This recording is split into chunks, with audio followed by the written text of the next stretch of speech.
welcome to the Wild Wild West podcast. My name is Richie Riche of the MHRT Network. If we have anyone who's live in the chat, if they could please go ahead and leave a comment if you can hear me.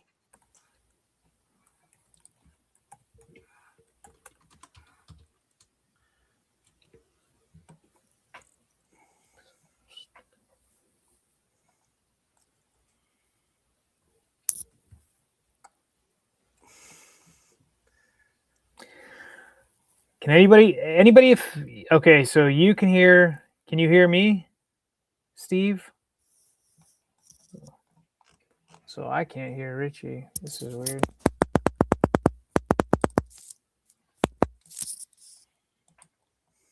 Okay, now I can hear you, Richie. Awesome. Let's try this again. All right. So, like any good podcast, there is going to be technical glitches, and that was ours. And in fairness, we have not had very many in the entire history of the show. So that's fantastic. I have 3 separate microphones. The one that I'm using right now is my backup. It's the one I used to use when I first started in the podcast space for Broncos talk. Is that the one that can hear colors? No, it's my son's got one upstairs that like moves around and crap. Okay. So anyways, we got an interesting show. We're going to go over a little OTA news for each of our respective teams. We got some team news for my Broncos, involving cell phones, arrests, court dates, and some other things. Which kind of occurred shortly after last week's show, but before this show. So I figure it was fitting to bring that up and kind of get into those discussions, and we'll go from there. We do have a Raiders guest here for you today. We'll be on here in just one moment. But DZ, how are you doing? How are things going with you and your team? And we'll go from there. I'm doing fine. Summer's upon us. The weather's going to start getting crazy where I live. Thunderstorms, the heat, the whole nine. And then team-wise, I had to kind of dig, kind of like news. We had a lot of players, do their pressers, which is kind of fun because it's kind of the first time you get to hear them talk since they've been signed with the team. We had like Butch Berry talk. That's our new O-line coach. It was good to kind of hear his philosophy and, talking about his days in Denver. And then when he was actually on the defensive side of the ball and with Green Bay and back to O-line coach with Miami. Yep. And he's bringing that Miami system over to LA. So it was kind of good to hear him. And then we got to hear the 2 guards who are projecting starting, quotes. I like to quote unquote. And that's Cole Strange and Coyote Awasika. It's an interesting last name at left guard. But you can kind of see what they're doing with these guys. They're both, that low 300-pound, very athletic, very tall kind of guys, very smart, cerebral kind of type of players. Can kind of see what they're trying to get going. And, I was like looking at something. I was like, I know the Raiders are doing a whole new scheme. And then I was like thinking about the Broncos. And I'm like, okay, I know they kind of run that, that Kubiak Shanahan system. And then I was like, the Chiefs do as well. So I was like, damn. So all 4 teams in the division are going to be running some sort of zone scheme in 26, which I thought was kind of interesting. Because that was not the case these last few years. No, it wasn't. All different philosophies, though. Completely like Luke Getzey's philosophy with the Raiders going to be completely different. McDaniel's got his is a Shanahan style. You know what I mean? So it's going to be kind of fun if you want. Like when things are all said and done, I think like, next offseason, if you like, can look from like what's that I'm looking for from like a Flip view. Yeah, you can look from that view and see Yeah. how each philosophy plays out. It's going to be Mhm. kind of interesting to see how it goes. Yeah, sorry, just give me one sec. The dogs are scratching at the door. Gotcha. But Raider Rebel. we got Raiders Rebel in the house, who we will allow introducing himself and giving us an intro on both him and his team. And I will be back in just a second because my dogs are literally jumping at the door. What's up, dude? What's going on? What's going on? I'm your host, Raiders Rebel. No, but yeah, man, my team is absolutely horrible. We've been just trash in practice. No, I'm just kidding. I was like, Nah, man, it seems to be going pretty good. Kirk Cousins seems to be the fireball in the building. Cussing at the defense, yelling, getting everybody excited. I think I heard something. Correct me if I'm wrong, too. He's something about like, did somebody ask Cousins if he was like a mentor to Mendoza or something? Yeah. Did he say something like he didn't see himself as a mentor? Like, do you know what I'm talking about? I just saw something briefly. He says like everybody's kind of equal in the building. He likes to refer to it as you got the older generation, the middle generation with Aiden O'Connell, and then the rookies. So yeah, he seems like he doesn't want to be that mentor guy, but he's just leading by example kind of thing. So yeah, it's been a different change. There's definitely been a different change. Everybody seems to be hyped. There's a lot of talk around this team, and if Kirk Cousins can come in and be that guy for however long it takes for Mendoza to be ready, or whoever it is, it should be fun. It should definitely be fun this year.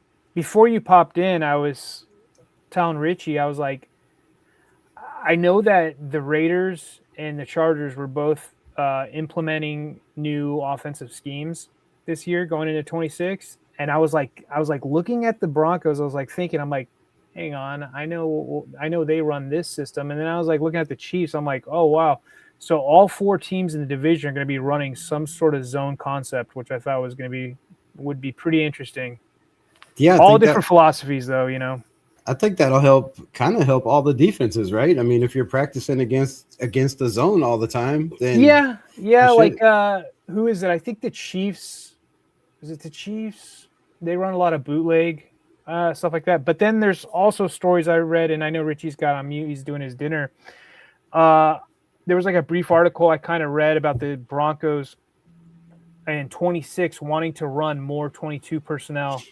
And for everybody in the chat that doesn't know what that means, that's 2 running backs, 2 tight ends, and 1 wide receiver, even with that stacked wide receiver room. So you could see like, RJ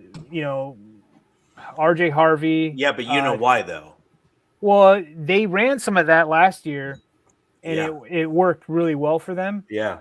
And then so with that 2 tight end set, that could actually be Adam Prentice, I believe, at fullback, and then maybe like Waddle or whoever. Just pick your poison for that play.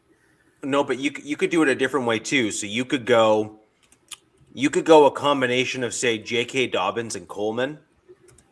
Your new guy? The new guy as the running back there. You could also do Prentice and Coleman or JK as the 2 running backs in that scenario as well. And then the other thing that you have as an option, I was just on Mile High Monsters. Mike Carmelini came in here last show. I was just on his pod just before this one here. And we were talking a little Bo Nix, backup quarterback, that kind of stuff and whatnot on the Broncos. As you well know, DZ, I am basically the Broncos realist. I'm literally the most harshest critic of my own team that might exist in the podcast space.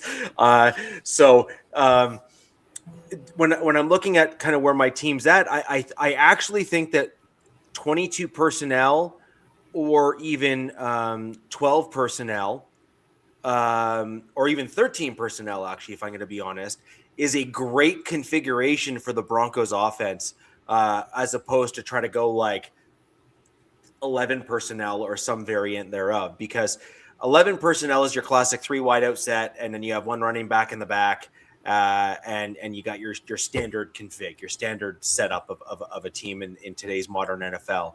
But what I think the Broncos are better suited for is 2 tight ends, 2 running backs, or 3 tight ends, 1 running back, and then like a wideout. Well, and because we're just really well suited for that. You have guys like Caleb Lohner, you have guys like Nate Adkins. So, like, again, you have an option of running a tight end who can play the role of fullback, but who can also catch the ball. And so you have this like wicked versatility within a lot of these players out there that can step in and play different roles. And then also Dalen, our new tight end, the guy that we drafted. I thought you were talking to somebody in the chat. I was like, who? No. He's another kind of Nate Adkins kind of clone style guy who is a fullback, tight end, blocking guy, kind of in that combo platter role. Basically everything but a big wide receiver. Although he can still pass catch, he's just not his primary function on the field.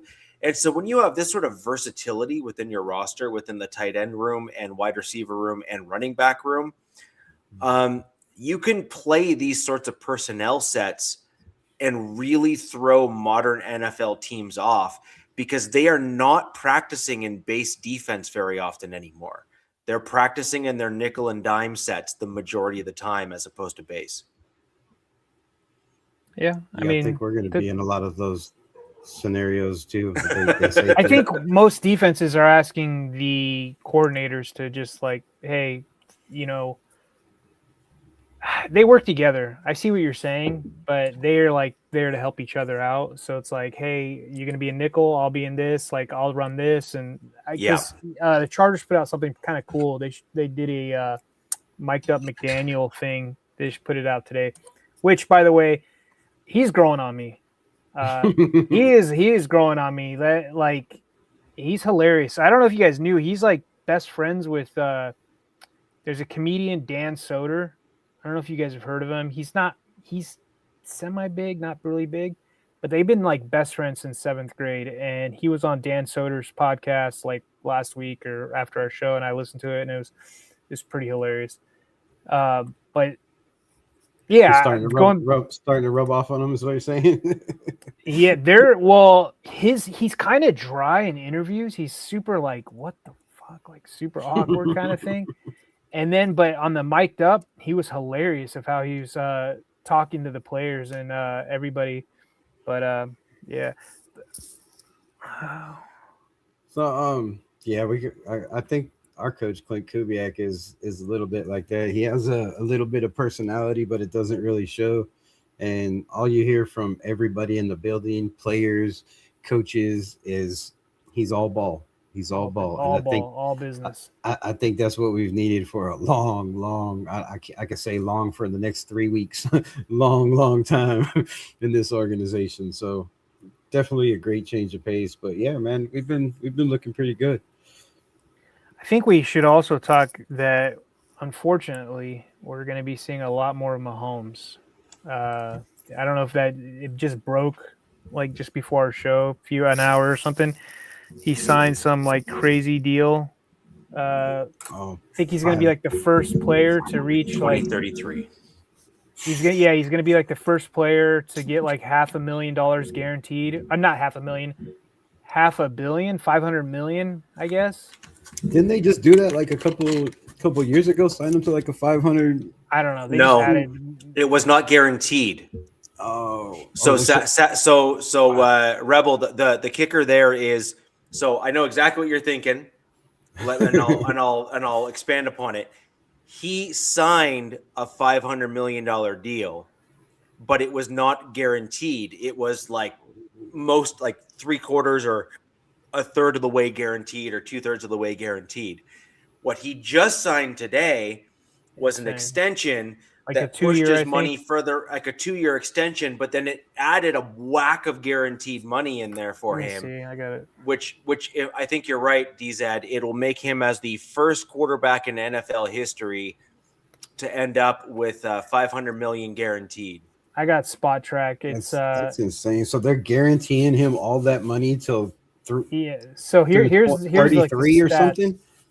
That's insane. 8 years. 8 years, 504.75 million base value, 522.25 million max value. 4 years guaranteed at sign, additional early vesting guarantees. Mahomes' previous contract had 6 years, 265. So it's like almost doubled his. Just give him stock in the organization. I mean, man, that's insane. So he's now on the books for at least coming 60. off that knee injury. Like, you never know. You know, he says he's ready, but forward movement's one thing, and like you said earlier, they do a lot of bootlegs, and how much bootleg are you going to be doing with the guy? Because coming off that ACL, moving side to side takes a little bit longer than a couple months or whatever it's been for him. No matter if you think you're Superman or not, or how great your doctors are. I mean, you can ask anybody that's had that injury, and they're like, bro, it's close to 2 years before you're 100%. And not to wish that on anybody, but man, I hope they don't put him out there, if he's not ready, or he forces himself and he ends up in, kind of like the Crosby situation that we got, where you can't get the guy off the field, and he's just detrimental to himself sometimes. Like, you can't take him off, whether he's hurt or not. He wants to play. He's not getting out of his own way. Yeah, and he's not getting out of his own way. They did bring over Justin Fields, though, right? Yeah, they have Justin Fields. He's serviceable. Like that, I thought that was going to be like the plan. Like, is like you would probably see Justin Fields like a couple games before Mahomes, but from everything I'm hearing, like, he's on track to play week 1. So week 1, yeah, I don't know who they're scheduled. I don't know who they open up with. I don't know. They open up with the Chargers, don't they, on Monday Night Football, or the Broncos? No, not the Broncos. Oh, probably Richie would probably know. Yeah, I think it's the Broncos on Monday Night Football. That sounds probably right. Yeah, I mean, right. That's Justin Fields on Monday Night Football, and they have 8 primetime games or something. 7? Somebody. The Rams have the most. I think. The Rams have the most with 8, but they're up there, I think, though, too. So let me ask Richie. Yeah, Richie, do you guys open up with the Chiefs this season? We do. Ooh, so this should be an interesting game. If I'm not mistaken, I think that is Monday Night Football. If it'll be the first time I've ever rooted for the Broncos defense. All right. I hope they both have fun. Let's just say that. I hope they just don't. Even though it's a rivalry, I just hope they don't rush this. Rush him out there, because that's detrimental to his career if he goes out there not fully prepared. Just Monday Night Football. He believes he's ready. Like, Monday Night Football is going to be crazy. What's it been like? It's been less than 7 months, dude. So I mean, I did see a picture, and I mean, you can really not really go off pictures, but their left tackle, I think he was like that rookie. He was a rookie last season, and I think I don't know if I saved it. Probably didn't. But he looks jacked. Like, he does not look like a left tackle. I don't know if anybody else saw that on X. The Chiefs, I forget his name. He doesn't look like he doesn't look like a typical lineman. He looks like a trimmed, he looks like a D end. That's what he looks like. Kind of light, but I don't know. Like I said, they run a lot of zone there. Is that the one they drafted last year? Yeah. Yes. From what is that? They got him on a deal too. Josh Simmons, is that it? The left tackle? Yep. Yeah. There was some picture that came out about him just this week, and I was like, oh my God, look at this guy. He looks like a specimen. Yeah, they got a couple of those guys over there that in the late rounds, the last couple of years, didn't they draft a tackle not this year, but the 2 years prior to that? Yeah, they did. They got a couple guys that they've been trying to rebuild a little bit of their O-line for. So, yeah, if one of those guys. The one thing that they got to worry about, though, with KC is the size of their tackles and just the light weight of the offensive line room. So here's an example, right? You have an outside linebacker in, say, like Jonathan Cooper. He's a fairly light guy. And so he would probably get blocked up pretty well by a guy like Simmons with the Chiefs. But the outside backers that guys like that typically struggle with are like the Khalil Macks or even a guy like Dondre Tillman, who's or with bull the rushing kind of Broncos. guy. No, but like the thicker but fast, twitchy guys, like the combo platter dudes that are kind of rare air. Like there's not that many of them. By the way, Crosby's a little on the lighter side, so I wouldn't necessarily put him. And he's not like light, but he's on the lighter side based on his height. So I wouldn't necessarily put him in that same category.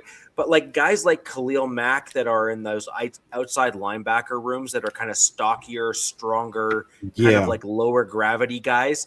Those Will like Anderson too type. Yeah, those like lightweight, twitchy left tackles struggle huge with dudes like that just because the body types are a mismatch.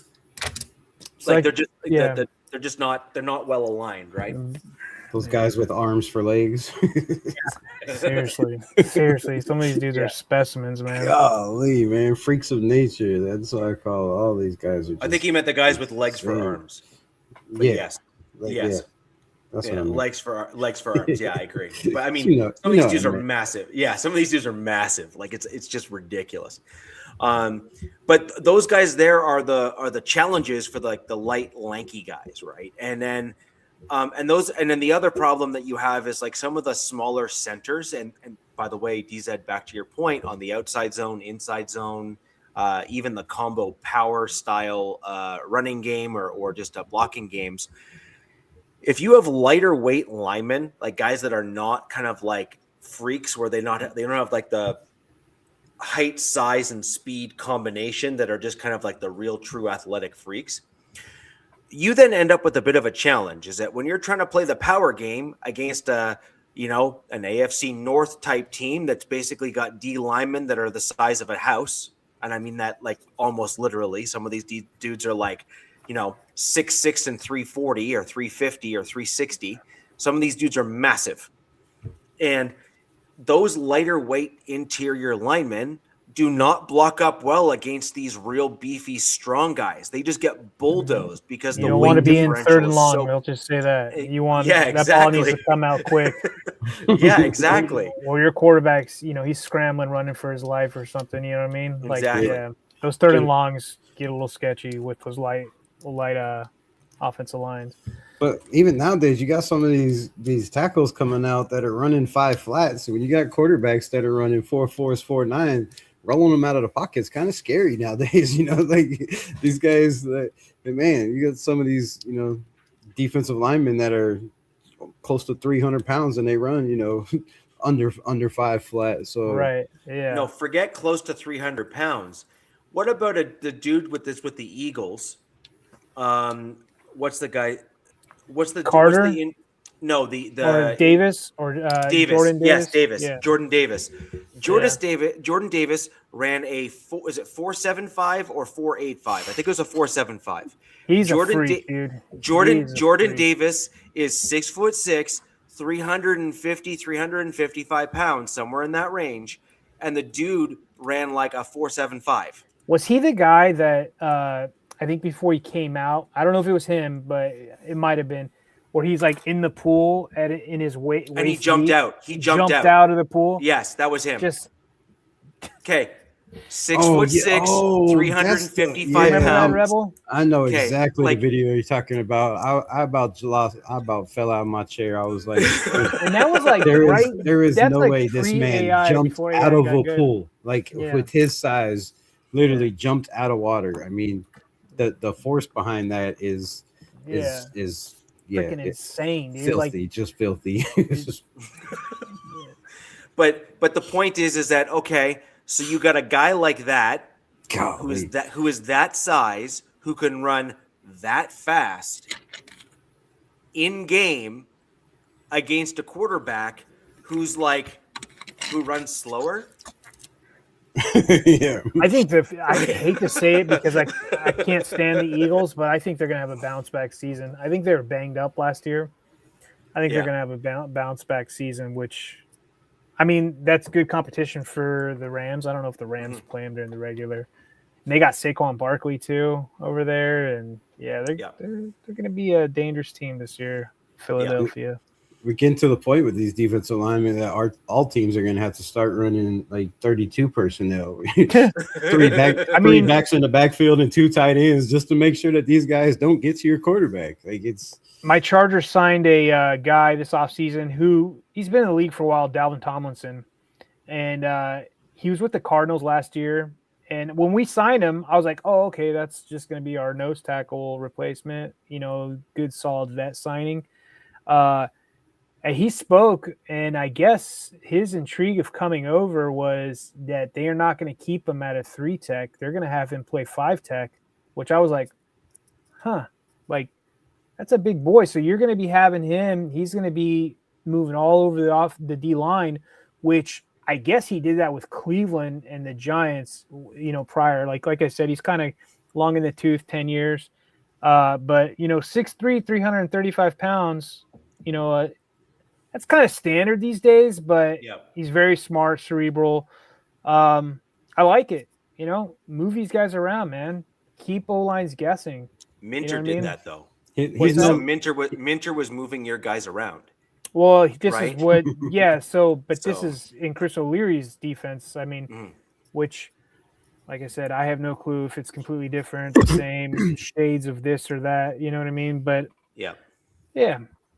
I'm hoping for Lackey Tassie to pop off. This guy, massive dude, 6'8", what is he like? Over 350 pounds or something. Yeah, and moves like he's 250. So Kenna, the other Raider guy, like he did not stop talking about. He calls him Lackey Tassie or whatever, but I mean, it's gonna be fun, like seeing the clips or him in preseason, right? With this regime.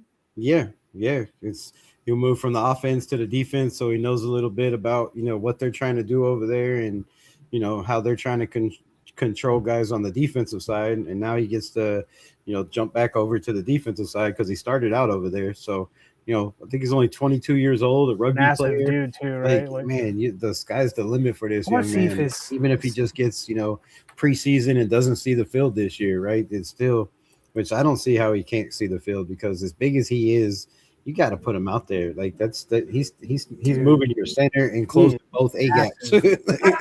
he is the A gaps. 6'6", 373, dude. Samoa.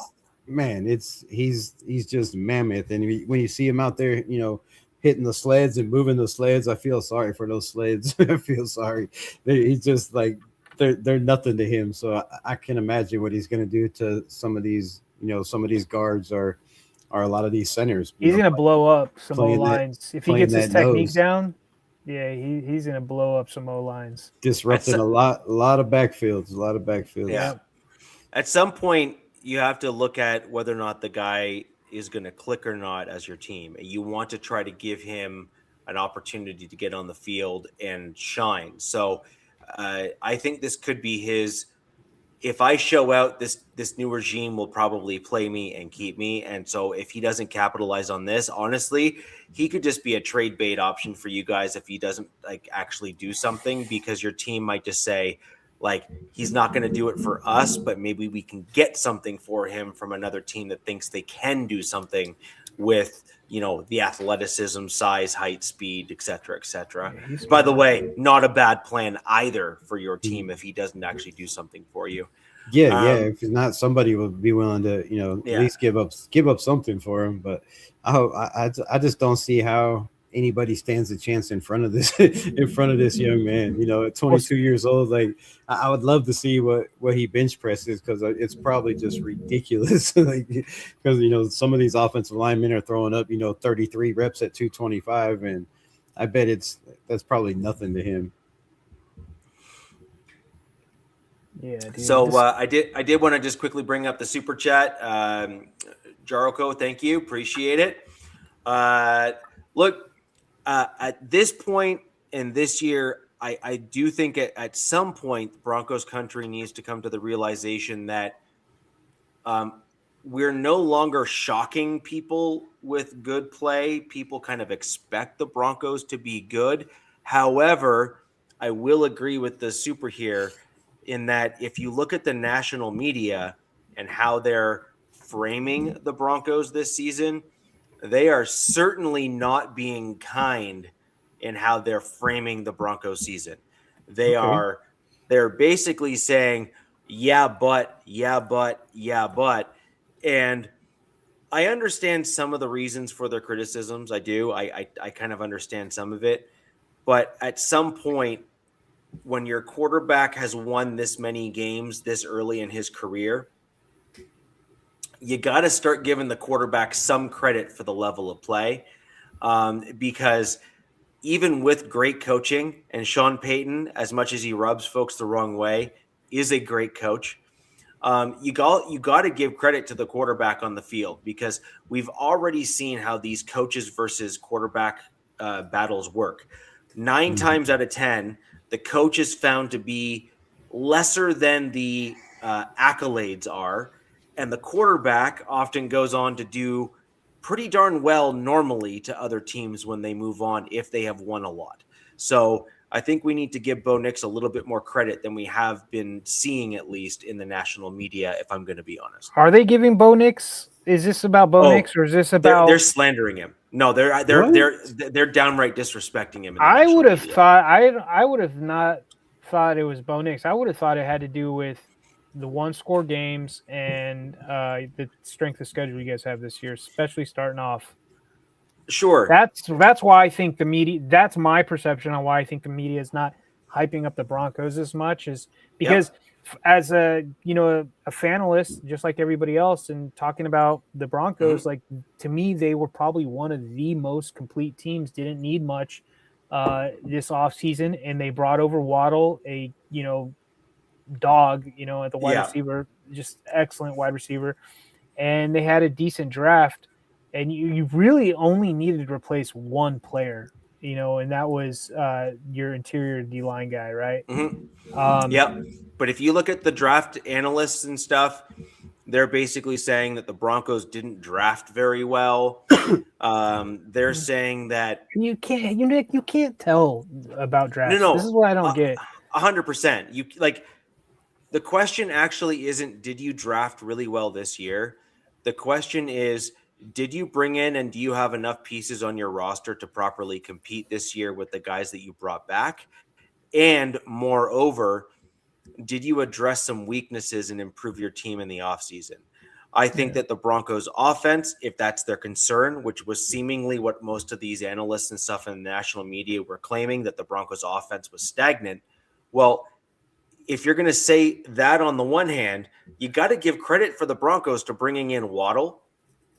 You got to give credit to the Broncos for bringing in a couple extra linemen to bolster their offensive line even further, which, by the way, was already a positional group of strength, generally speaking, when you looked at how we played.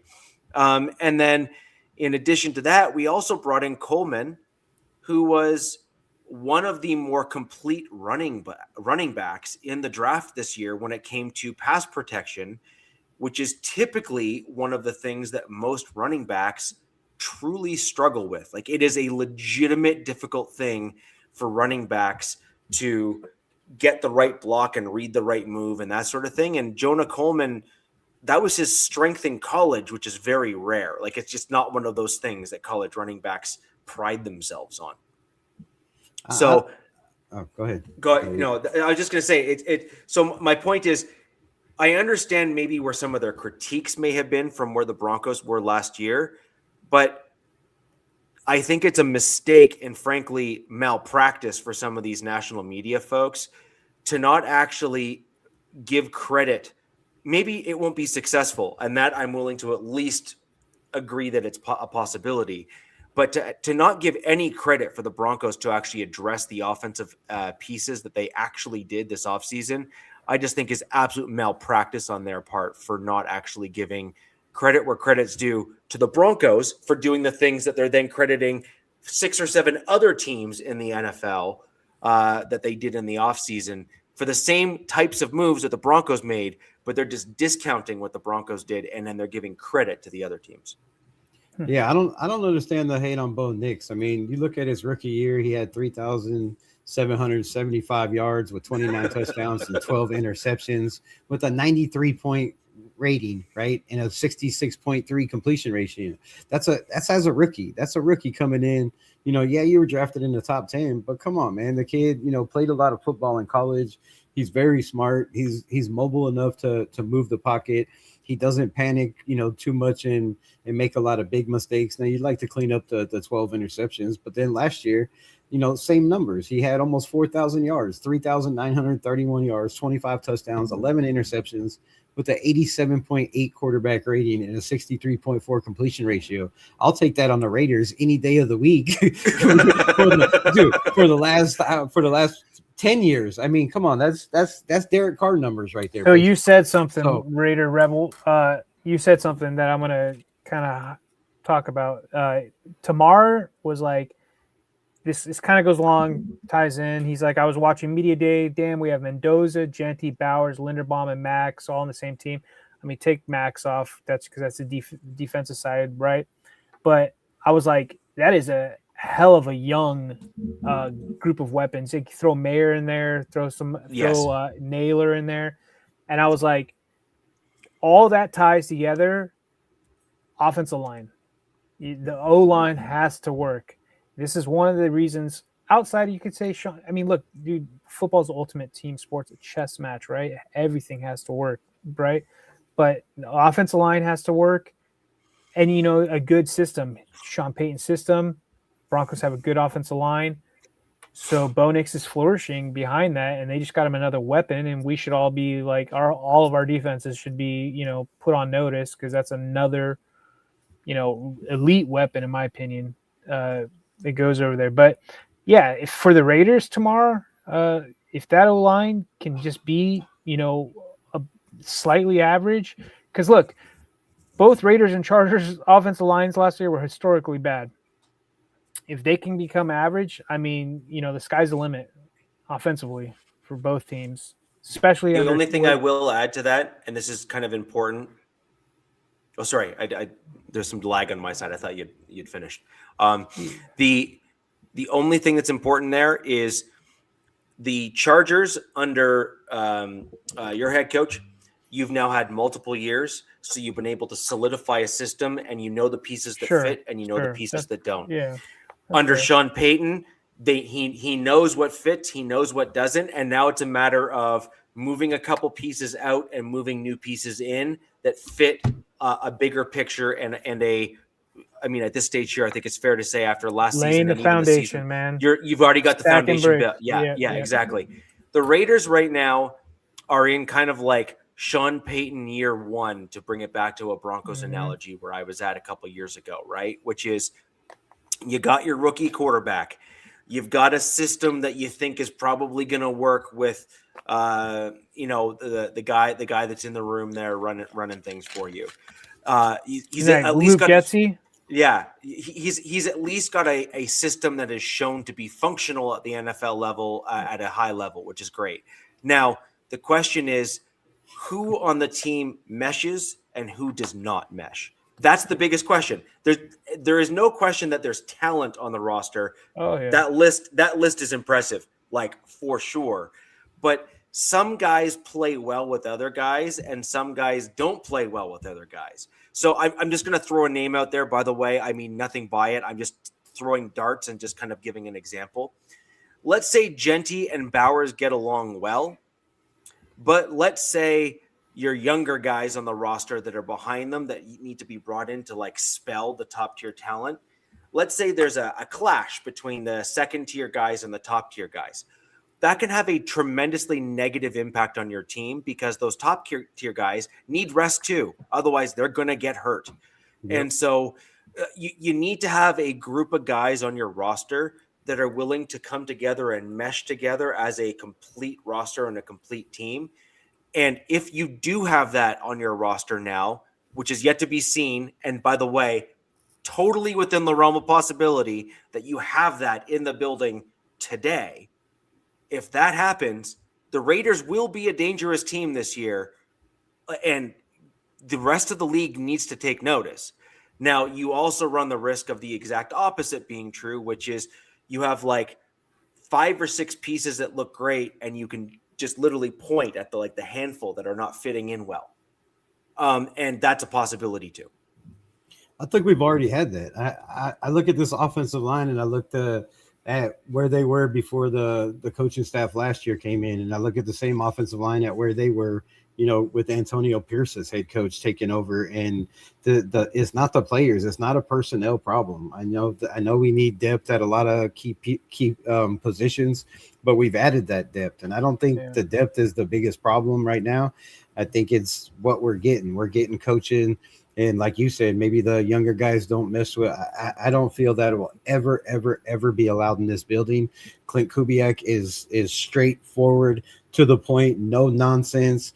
It's pretty much it's not an ultimatum like that, but it sounds to me like it's my way or the highway. You either do shit like I tell you, or bye, right? And we haven't had that in a minute, right? And it's it's already showing. All the reporters say the same thing. It's all business. He's not trying to waste nobody's time. He's already making sure that the leaders and all the guys that have done interviews said he installed day one before they even got to OTAs or anything in the building. This is a player-led team. This is your team. I'm just here to coach it and put you in the right direction. I don't play on Sunday. That's up to you guys. And I can't be out on the field putting guys in position. I need my veterans to take leadership role. And I think that's been huge for this organization, because you have guys like Eric Stokes. You have guys like Jeremy Chin. You have guys like Thomas Booker. Max Crosby has flipped a whole nother level. The guy's packing on weight since he hasn't been able to, use his knees. He's got a different mindset of he doesn't have to be out there. He's inviting rookies to his home to watch basketball games, and finals. And he's taken a whole different kind of leadership role. And that's something we haven't had in this building. And I could say 20 years, right? Since Charles Woodson was here, since guys like Lincoln Kennedy was here, guys on linebackers on a leadership role like Greg Beekert, and guys like just history guys of when this team was good and gelled, and there was a direction of where we were going. Everybody knew the direction, and if you weren't bought in on the direction, you weren't going to be here. You're not going to be here. You're not going to play. You're not going to get on the grass. So the culture in this building is way different. I've been a fan my whole life. I'm 51, right? I've seen it. I've studied it. I'm every draft I'm doing the same thing right now. The last 3 years I've been doing YouTube, so it's a lot, it's a lot more heightened, and I got to learn a lot more and pay attention to a lot more things. So, I haven't seen it like this since I can remember, like when I was like 8 years old, and there was guys like Tom Flores coaching, and it was discipline. The team was physical. They played for each other. There was no guys saying, I want a gold jacket and I want to be a Hall of Famer, right? And I want this and I want this. It's not, we don't have that in the building. And Max Crosby's even haven't heard him talking about, I want to be great, or, I want to do this. And now it's like, I need to help these guys behind me. If I want to succeed, I need to bring these guys along. So the culture here is different. The players are different. The mentality, the mindset, the leadership role. I mean, the leadership role. Basically, it was Max Crosby led team. Now you have guys like Quay Walker in his interview today. He said, they're pushing me to be a leader on the field, pushing me to be a leader in the locker room. And that's something I've been waiting for since I've gotten the NFL. So you got guys that are hungry for what we're giving them, right? And I think that's a recipe for win. And I don't want to say win now because people will get, upset, but there's a lot of teams that come in and change cultures like that and win now, right? Yes, we're in one of the toughest divisions in football, if not the toughest division, but we have a coach that has a plan, a structure, and if you're not bought in, like I said, you're not going to be here. And in the past, you've got guys that were just given positions, right? I brought in this guy. Last year, it was Geno Smith at the quarterback position, right? Pete Carroll brought in his quarterback, and no matter how bad he was, he would not pull the plug. Yep. And it cost him his job. It cost us another season, but it got us a first-round pick, and it got us a coach that had been to a Super Bowl. See, there's ways to look at positives. You could spin it. Yeah. Look, you guys whooping on us that 63 to whatever. You guys made a mistake. With Aiden O'Connell? Because guess what? We got Jim Harbaugh and a new GM now because of that. So Yeah, Look, so we could have been everything stuck with happens those other for a guys. reason, Yeah, right? man. Everything happens for a reason, But and you know, have to everything evolve you in just the NFL. everything you just said, Raider Rebel, is things that Richie and I, and even like Nav or whoever else was on, we talked about this. We saw this coming. We were like, we saw, with Telesco short term there, his brief period there, we saw like the players that got in were like, these are special talents just falling in your lap because you guys have had these high draft picks, right? High drafts. And then you brought in Spytech from Tampa Bay, who that was a really good organization under Brady and with I think it's Bruce Arians and guys like that. And his time with the Eagles and the Broncos, all won Super Bowls. So while you he just was in the building. think about the organizations he's been with, right? He's bringing that over to the Raiders. So you see that. We're starting to see that. We're like, okay. And then I thought Pete was going to do it. I was like, wow, I did not see that happen, right? And Gino was having success.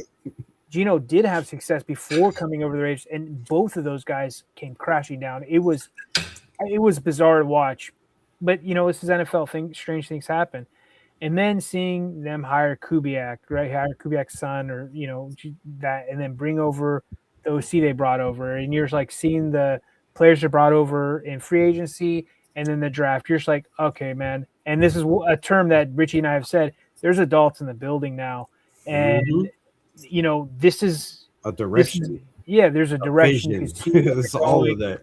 And, that's actually what I said on one of our earlier shows. It's not a problem I have with the Raiders, but it's clear in the Raiders organization right now that you are no longer just basically saying, "Oh, shiny," and then going and get it. You're literally saying, "Here is a plan. Here is the steps in the plan that we need to execute within this season." And you can literally see the roster and the team and the GM and the coach just going down the checklist. Yep. I'm glad y'all see it too. Now, I mean, dude, for a while it was just like every year, every off season, it was like Ice Cube, Lowriders, and yelling Raiders. And I'm like, no offense to Raider fans, I was like, this is the dumbest shit ever because it's the same result every season. It's just like 4, 5, 6 games or whatever. I'm like, you guys can scream that and do this, try to relive the 90s in LA all you want. And then I saw how this offseason was construction. I'm like, okay, now they're playing. They're in the league. This is big ball. Now they get it going. Now all 3 other teams, the Broncos, Chargers, Chiefs, we all need to go. Like, this isn't going to be a gimme anymore. Now we're competing. So I think before we brought in all these guys trying to plant seeds, but I think we just planted them in the desert next to cactuses and didn't try to water anything. You know what I mean? Now it's a good. Now we're bringing in guys that we're planting our seed. We're bringing in these young guys and we're developing them. We're keeping them in the building. And the main thing that I've heard out of this entire camp has been coaching. Everybody says coaching. I've never, and everybody knows who Hondo Carpenter is, and everybody knows how he is, right? Yes, but he said, as long as he's been in the NFL, he's saying, I've never been around a team or reported on a team that has had so many coaches coaching these players. They're taking the questions, they're answering the questions. They have guys that have been there, done that, and guys that are not just coaches, are not just assistant coaches, they're teachers of the game. So you can bring in these young guys, and we have one of the youngest teams in the NFL. So having that, and then like I said earlier, with Kubiak making these, telling these veterans, what I need you guys to do. So every position group has not just one, but 1 or 2 guys that are taking that role on a young team, and they're just feeding into these young guys and finally developing. I mean, I think that's been our biggest problem is, like you said, the shiny new toy. You go out and spend $140 million on Christian Wilkins, and the guy plays 5 games and never sees the field again. Dude, I think we've all done something. What about like Devontae Adams on your team, right? You got a guy that didn't really fit what you had in the building, right? Or the Devontae thing. I mean, you had the core unit of a guy that knows how to win, to get people to to develop around him, and then you got it to the point where he just didn't want to be involved no more because he's seen like the outside scene that how it was going. It was going downhill instead of uphill, right? So yeah, you bring in guys, you trade draft picks, and then you trade a first and a second round for Devontae. He has, I think, the best year of his career, the first year with Derek Carr, and Derek Carr as well. And then and then you blow it up. And then you fire the head coach and you bring in an intern for, and it's been one of the quotes that's been stuck in my head that I keep thinking of, and I don't know, I fell asleep last night dreaming of it, is Colin Cowherd said 2 years ago, the Raiders are a circus at a high school football game in a high school parking lot. And that's what it is. All the dudes in the building are the leaders of a circus. And I was very upset when he said that. I was like, man, that's horrible. But now seeing the way this team is run and its structure and the deliberate practices, and everybody knows, what they're trying to do. There's no wasting time. If you're going from, one install to the next install, there's nobody taking their helmet off and, walking over to get a drink. Hold on, coach, I'm coming. Nah, these guys are somebody's going to take my job. Somebody's going to take my job. Right. So you have, you have that in the building where there's competition, but you also have guys that are bought in, right? And I haven't seen so many players bought in. And I can wrap up last year in a nutshell of what went wrong, right? Max Crosby everybody knew was not happy and probably wanted out last year. They brought in Pete Carroll. Pete Carroll convinced him, I've won 10 games. This is a win now.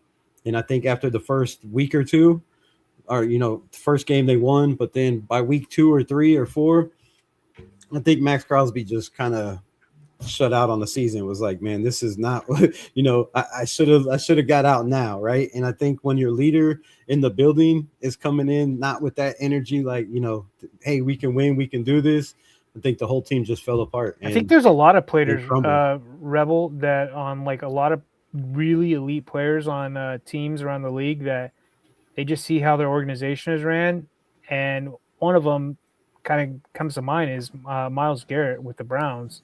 Yeah, they sign those big money deals, and then there's like, I mean, I don't know how he got out of there. I have a feeling that he had something to do with this. Like, hey man, like I heard they're interested in me. Like they do all this backroom dealing kind of stuff, but I don't want to say Max did that. I mean, if that's what you're hinting at, but you kind of kill the spirit a little bit, right? When you just see like, dude, I'm busting my hump every game, dude, 4 quarters, and what is it getting me? Here, playing 100% of the snaps and it's doing nothing. But yeah, there was Mark Davis came out and said at the end of the season that Max Crosby called him up. They went and had lunch, and he said, I can't do this no more. Like, I need to go somewhere else and regroup. Spread my wings and let the condor fly, right? And it turned out that the grass was not as green on the other side as he imagined, and I think it kind of put a new perspective into this is where I need to be. This is where I should. He lucked out, to be honest with you. Yeah, I mean, but that would never happen in the NFL, right? There's not. I mean, that says a lot about Mark Davis and this organization evolving, also, because there's not too many organizations where a guy is going to say, "Look, I know we have a tight relationship and all that, but I've given 7 years, and it's the same thing every year, and I need to go, see what's on the other side," and that didn't work, and then you just get brought back and welcome with open arms. Like, there's not too many organizations that would do that. So it's probably since Derek Carr is probably being his best position he's been in a long time. Yeah, I agree. Yeah. I mean, I agree. You have Rebel. I have everything. There's something that's Rebel. I got something that's bothering me about the situation. Mark Davis, when he's actually put in a position when he needs to make choices and decisions, I truly think generally does quite well for the most part with your team. I think he's always got like a good head on his shoulders, makes good sound decisions, or at least tries to in certain circumstances with information that he's got in front of him.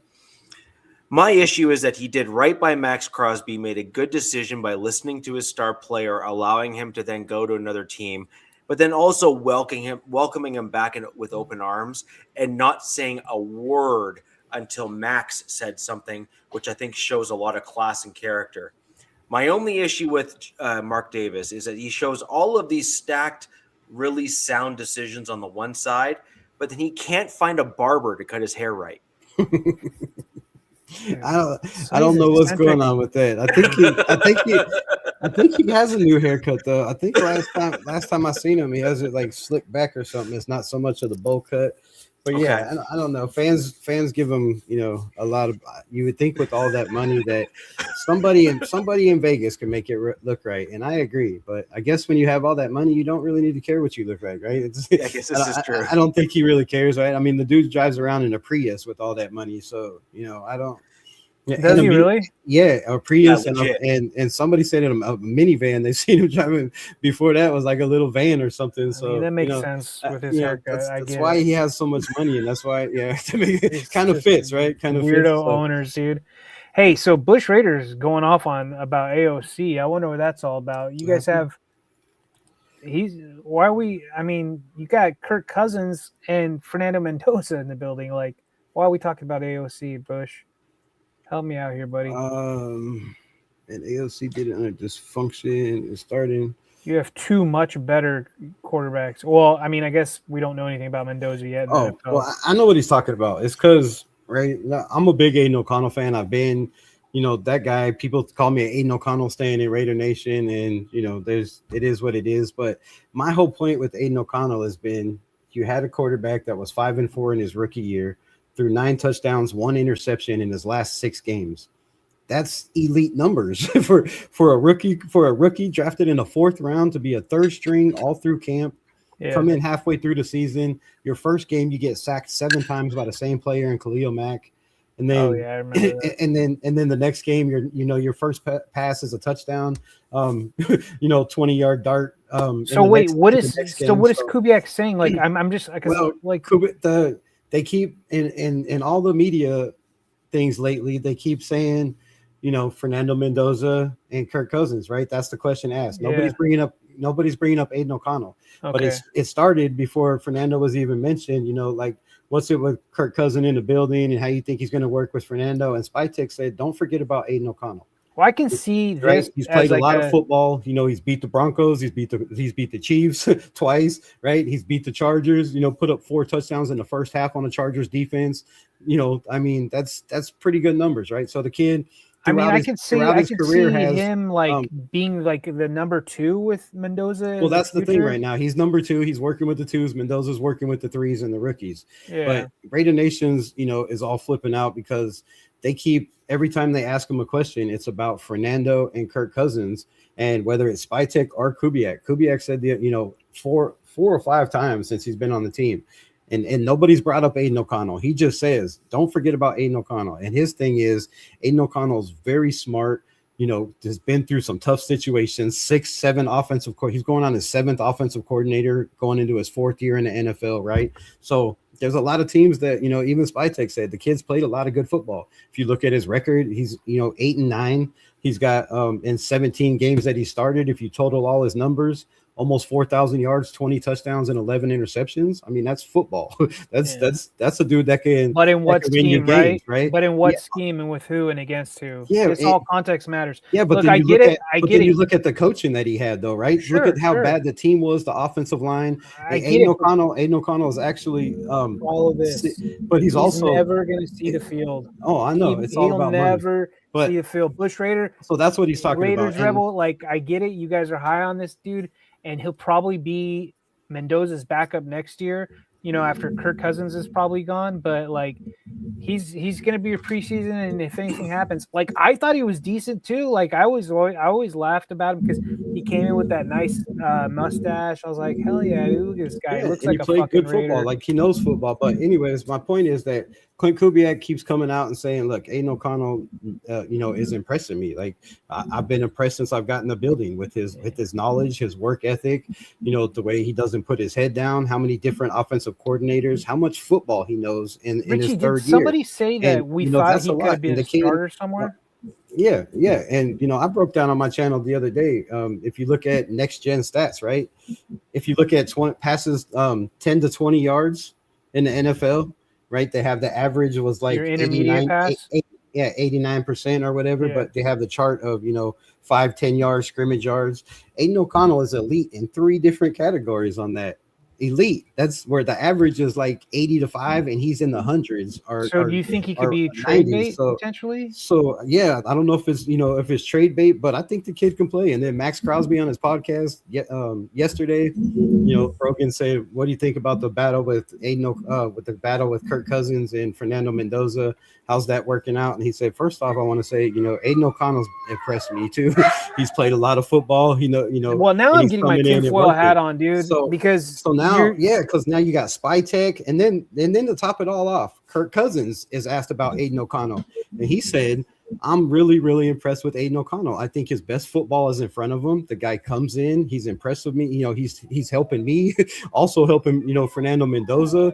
Like, he knows a lot of football." He said, "I've been around a lot of different quarterbacks in my span with 3 different teams, and Aiden O'Connell is different. He impresses me with his football knowledge, the way he can read defense, the way he studies film."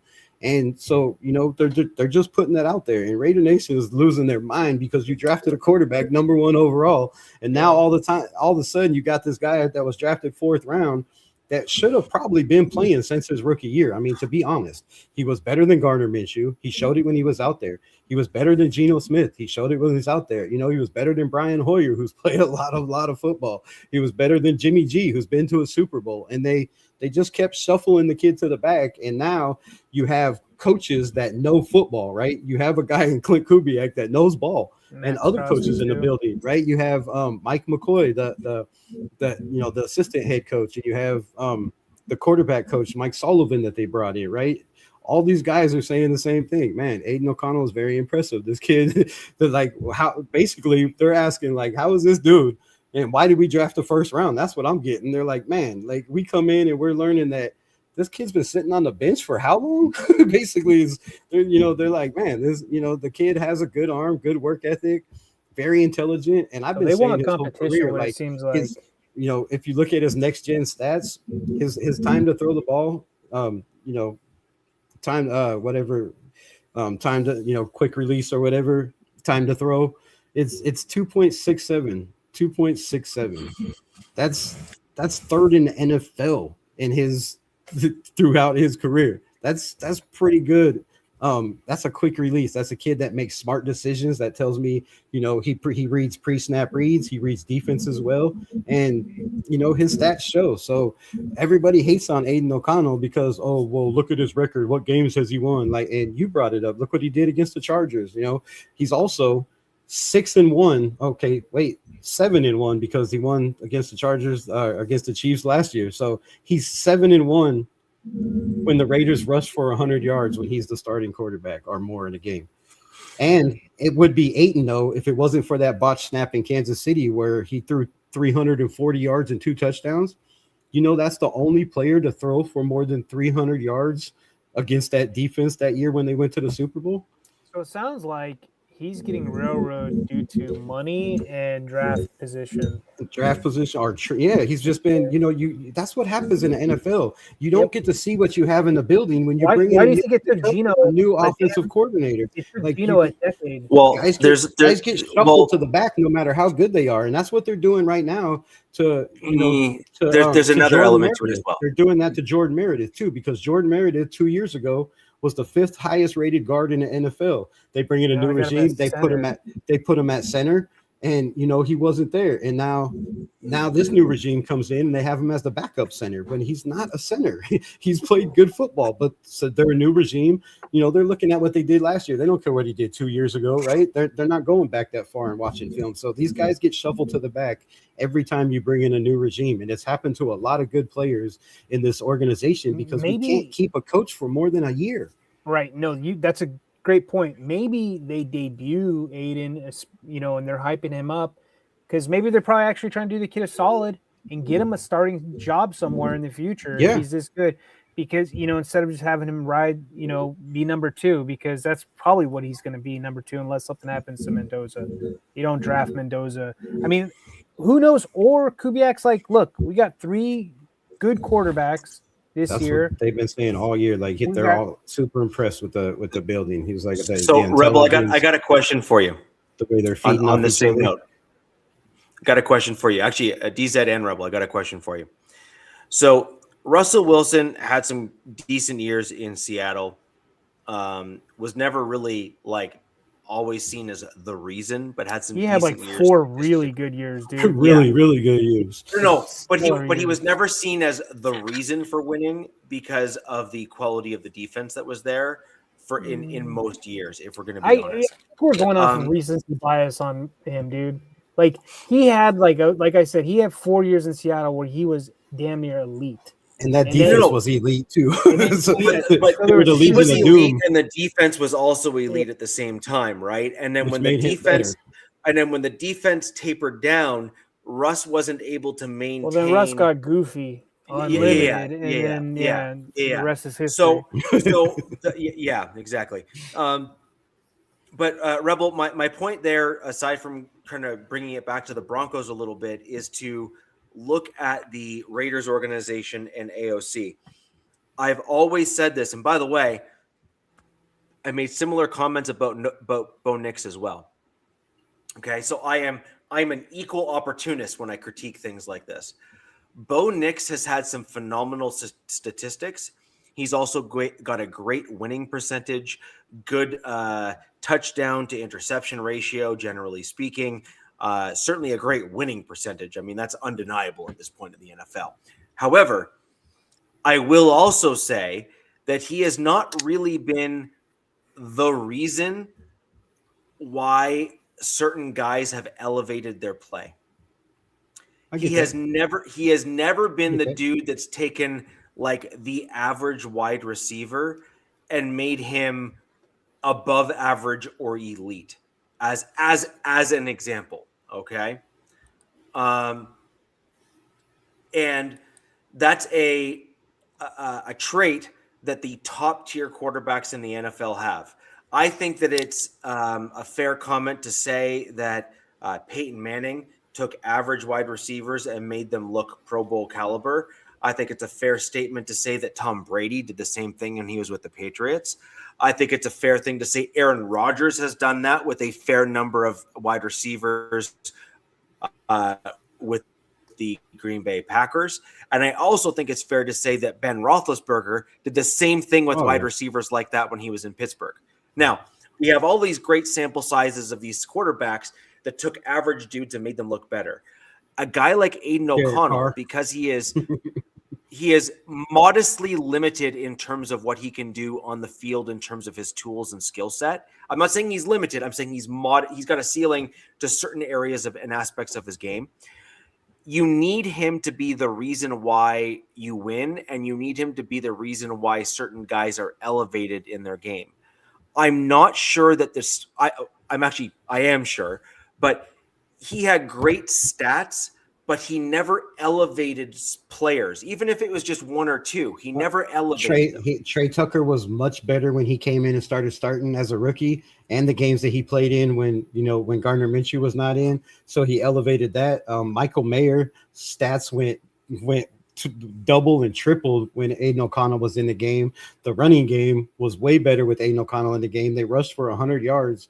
Almost, all of his starts that he won pretty much. So he has elevated a lot of players on that team, really. And Brock Bowers, his numbers are even better. Jacoby Myers' numbers were better with Aiden O'Connell on the field. So for the upper management to see this and allow these coaches to come in and just push this young man to the back, it's just a travesty, man. It's just a travesty because throughout the league, and then he made a comment. He made the first comment I've ever heard Aiden O'Connell talk like this in this last interview. He said, well, I look at guys like Sam Darnold and how they were stuck in bad organizations pretty much. He said they're stuck with on not so good teams, and then they go somewhere else. And they get to start and play and show that they can play be a starting quarterback in the NFL. And he said, I'm hoping that I get that here, but if not, I hope it's somewhere else. So now you have a kid that's his agents are saying, bro, they keep doing this to you. Let's move on, right? Let's move on. You're in your last year of your contract. You know, it would be stupid, in my opinion, for let this kid walk out of the building because you don't know what you have in Fernando Mendoza. And my analogy is going to be, look at the Minnesota Vikings, right? Look at the Minnesota Vikings, right? They got rid of Darnold, and they thought JJ McCarthy was their guy. And now look they're who they bringing have. in another guy. Now I have JJ a better McCarthy, analogy for you. You could say, oh, he was drafted 7th You or 8th, have one of and the one was worst, drafted first. But you have deep throwing guys now too, and Justin Jefferson's probably livid now with Kyler Murray there. Yeah. So you didn't Rebel. let. I think one of the best develop analogies for you is the what used to be the Redskins or the Commanders now. You remember they had RG3. No, they had RG3. Yeah. I think that's a great That's a great analogy, right? Wasn't ready back then, but I get what you're saying. Yeah, that's the same thing, and I've seen that with this organization my whole life. You just you bring in a new coach, and the guys that you drafted never get a chance to develop, but then they go somewhere else, and they might not be starters, they might not be all pros, but they're guys that contribute, and they're solid depth pieces, which we could use that for the last 10 years. You could look at any season and be like, man, I wish we had more depth at this position, right? So yeah, I think that the guys just get shuffled around, and then when you have bad offensive coaching, and if you're telling me that Luke Getsy wasn't bad offensive coordinator, then why did he get fired in 6 games, right? if the Turners that came in and took over for Luke Getsy did such a great job, then why did they get released, and why did we go get another new head coordinator in Chip Kelly the following year, and why was he fired in 6 games? because you're playing guys that you're just putting in position, right? Last year they brought in Alex Kappa, right? JPJ will move you over. Okay, I think everybody saw that was going to be a bad signing. Then you bring in Forsythe. When you had Charles Grant, a 3rd round rookie, which on a bad team would be a great ample opportunity to get your young blood out there and see what he has. You drafted him in the 3rd round to be the backup and the Aaron Parent to Colton Miller. When you're having a losing record, you bring in your guy. But no, they went and got Stone Forsythe because he played with them in Seattle, and they put Stone Forsythe in there and was absolutely horrible every single game but one.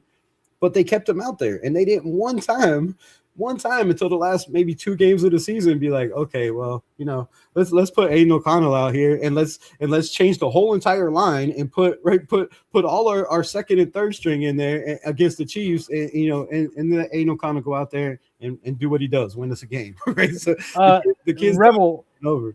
I was looking at Aiden's Wikipedia because I forgot, I blinked where he went to college. Purdue. Was he on the team for 6 years? Did he redshirt 2 years? Yeah. Yep, he was an 8th string quarterback. Then the following year he moved up to like 6th, and then it took him like 3 years before he even got. He was climbing up. So he was, he started at the bottom, worked his way to the top. Because was he a walk-on at Purdue?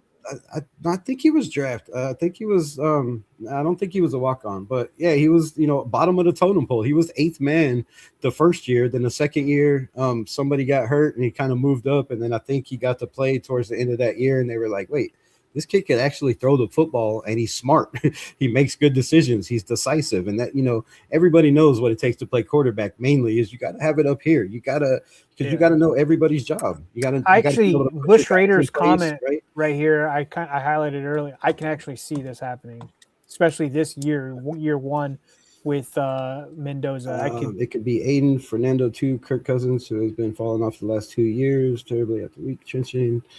And I've said that on my channel all year long. I said that there's, in a perfect world, the media would have a shitstorm with it. Though. Oh yeah, we would be all over the news. I am here for that. Raider fans, I want. They would just be like, "What are they doing?" It would be. There's so many Raider content creators that would probably quit their channel because if Aiden O'Connell got to start, it's that Mandalorian needs to be starting. I don't understand it. Like, this kid has done nothing to get hate, and their main thing is, well, he had 68 yards against the Chiefs, but we won that game. They didn't score any points against the Vikings. That Vikings defense was pretty solid. They made it to the playoffs with Sam Darnold the following year. So, their talks are irrelevant. Anytime you bring up AOC, it's like, Daniel Jones. So now he's going to be guy. a Hall of Famer. Like, how do we jump from a guy that should be playing because he's better than the guys in the building? So people saying he's a Hall of Famer, right? It's crazy in the nation. So you have me thinking about bad quarterbacks who got drafted. Daniel Jones just popped in my head. And Daniel Jones, right? And these are first round guys. This is a fourth round pick that we're talking about. And then you look at who drafted him, right? Josh McDaniels, one of the best offensive minds in football. So Josh McDaniels drafted him thinking, hey, this guy could be somebody. I don't think he drafted him thinking he could be a backup, right? Because they had Jimmy G coming off of the Achilles injury, and then they had Brian Hoyer. So obviously, Rebel, he could be the future. Rebel, this is a super unpopular opinion in Broncos country, and I'm sure an equally unpopular opinion in Raiders Nation. But bear with me as I say this aloud. Josh McDaniels is actually a very, very gifted scouter of talent. Yeah. He may actually be one of the worst head coaches ever in the NFL, and that might not even be close. But if you maybe look Antonio at Pierce, but I think Josh McDaniels says, "Here, hold my beer." But the long and the short of it is that when you look at what Josh McDaniels left my Broncos with after he was done, he couldn't coach the roster worth crap. But when you look at what the actual roster that he left behind did in terms of success, the roster was actually very good. Like very, very good. I've been saying that about the Raiders too. And I think the Raiders are probably in a similar position, right?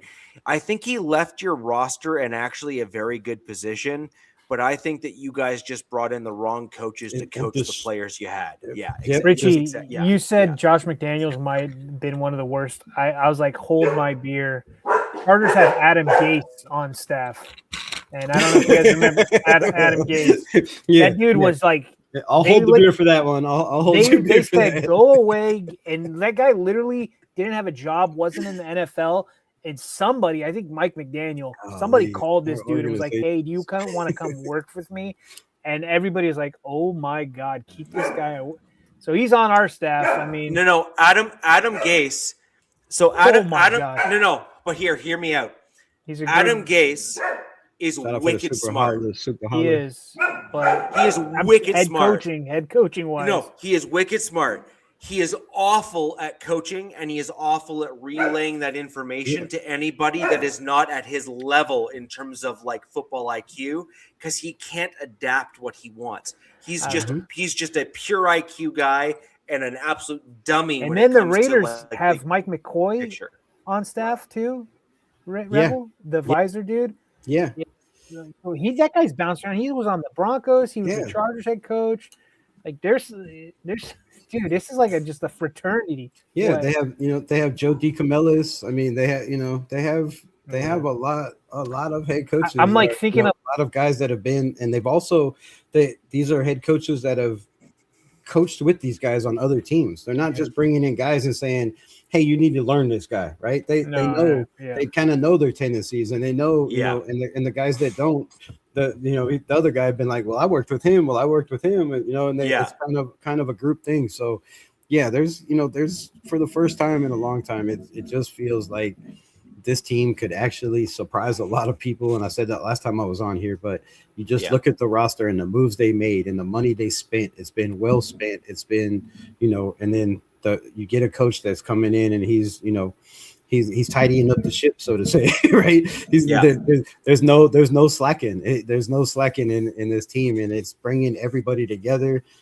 Putting it on the players to be coaches out there. It's bringing everybody together and making them tighter. And we all know that if you look at past Super Bowl teams, what does everybody say, right? We are a brotherhood, right? It was everybody is you're there. I got your back. I'll die for you, right? And if you get that in the building, it's hard to beat teams like that are well coached. I was gonna say trenches, but I like the brotherhood answer. Yeah. I was just thinking, I was like thinking Super Bowls, and I was like thinking of the last guys that have all won, and I'm like, damn, they all had good O lines and good D lines. Yeah, and they were all tight knit, right? Offense, defense, like they hung out together, they did things together. Speaking of trench play, Oh, I think this I is got to go eat some electronics. The We're big back. Okay.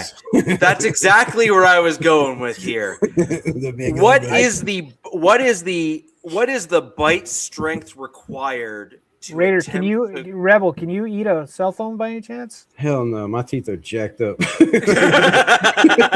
I think about every one of them about loose and ready to fall out of my head, so I'm not biting on anything nowadays.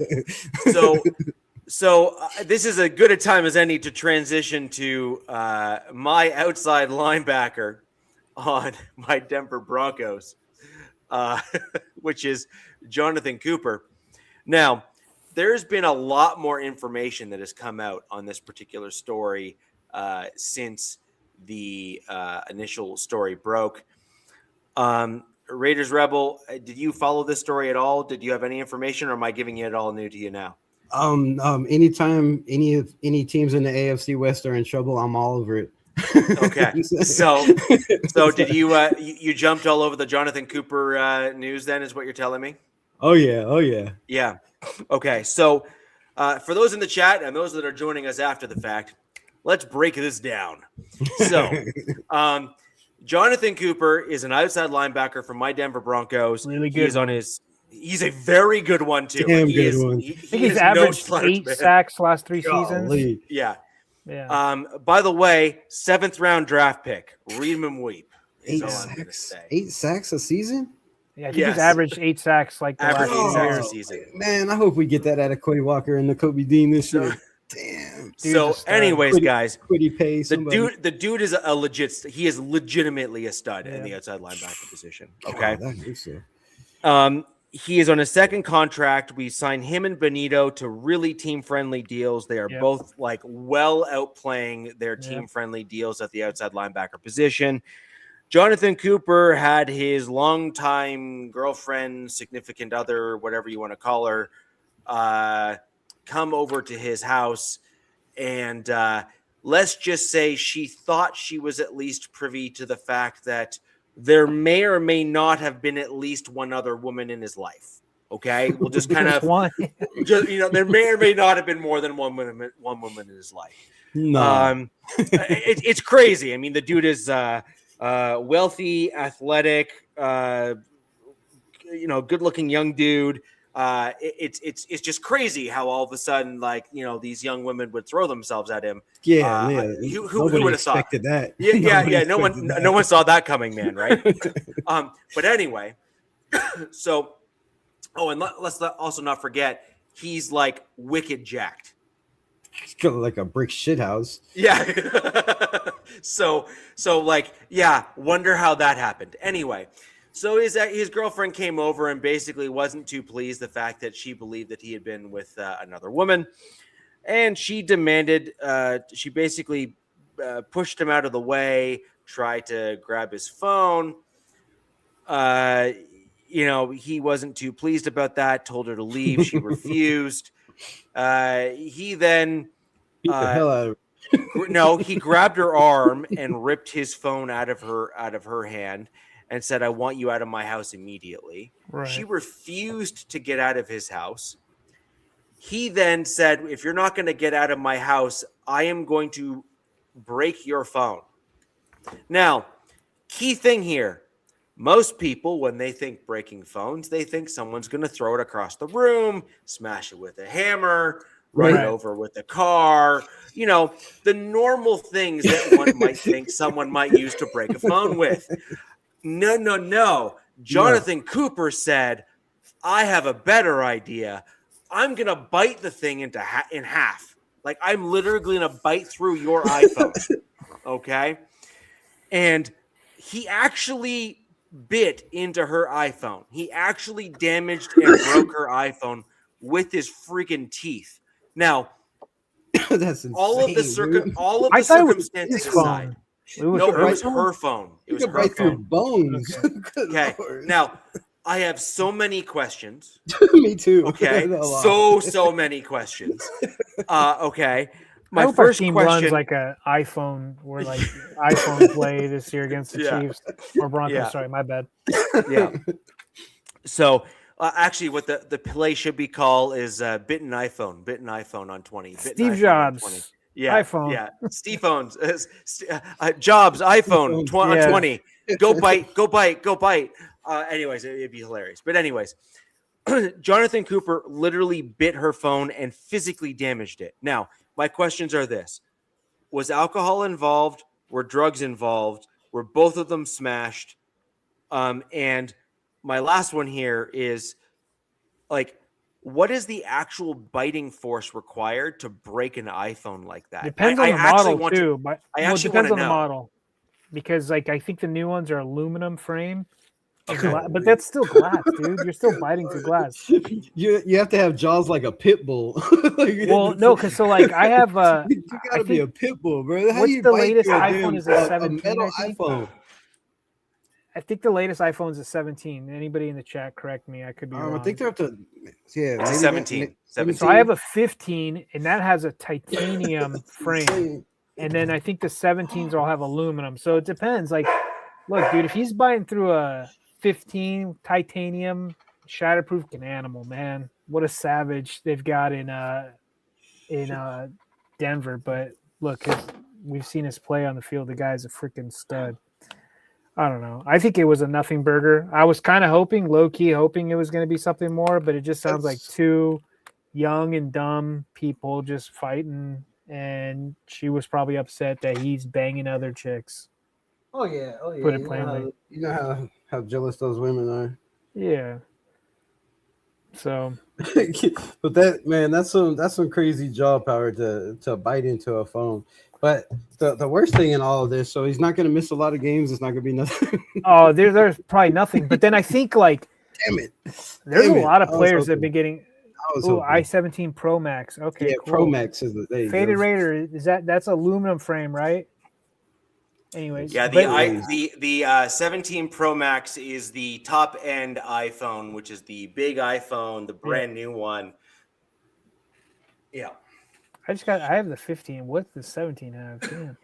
I still got a 12. I had the 10 forever. Anyways, but kind of like I think this is a nothing burger, Richie. Like I low key, I was like, oh, here we go. But I don't really want to get in league wide, but it just shows that like,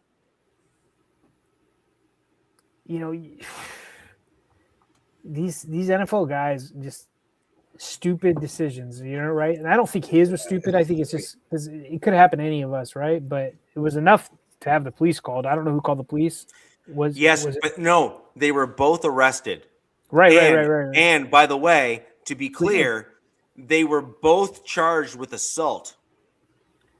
Both of them were charged with assault. So how do you get assault for biting a phone? You had to put your hands on somebody. No.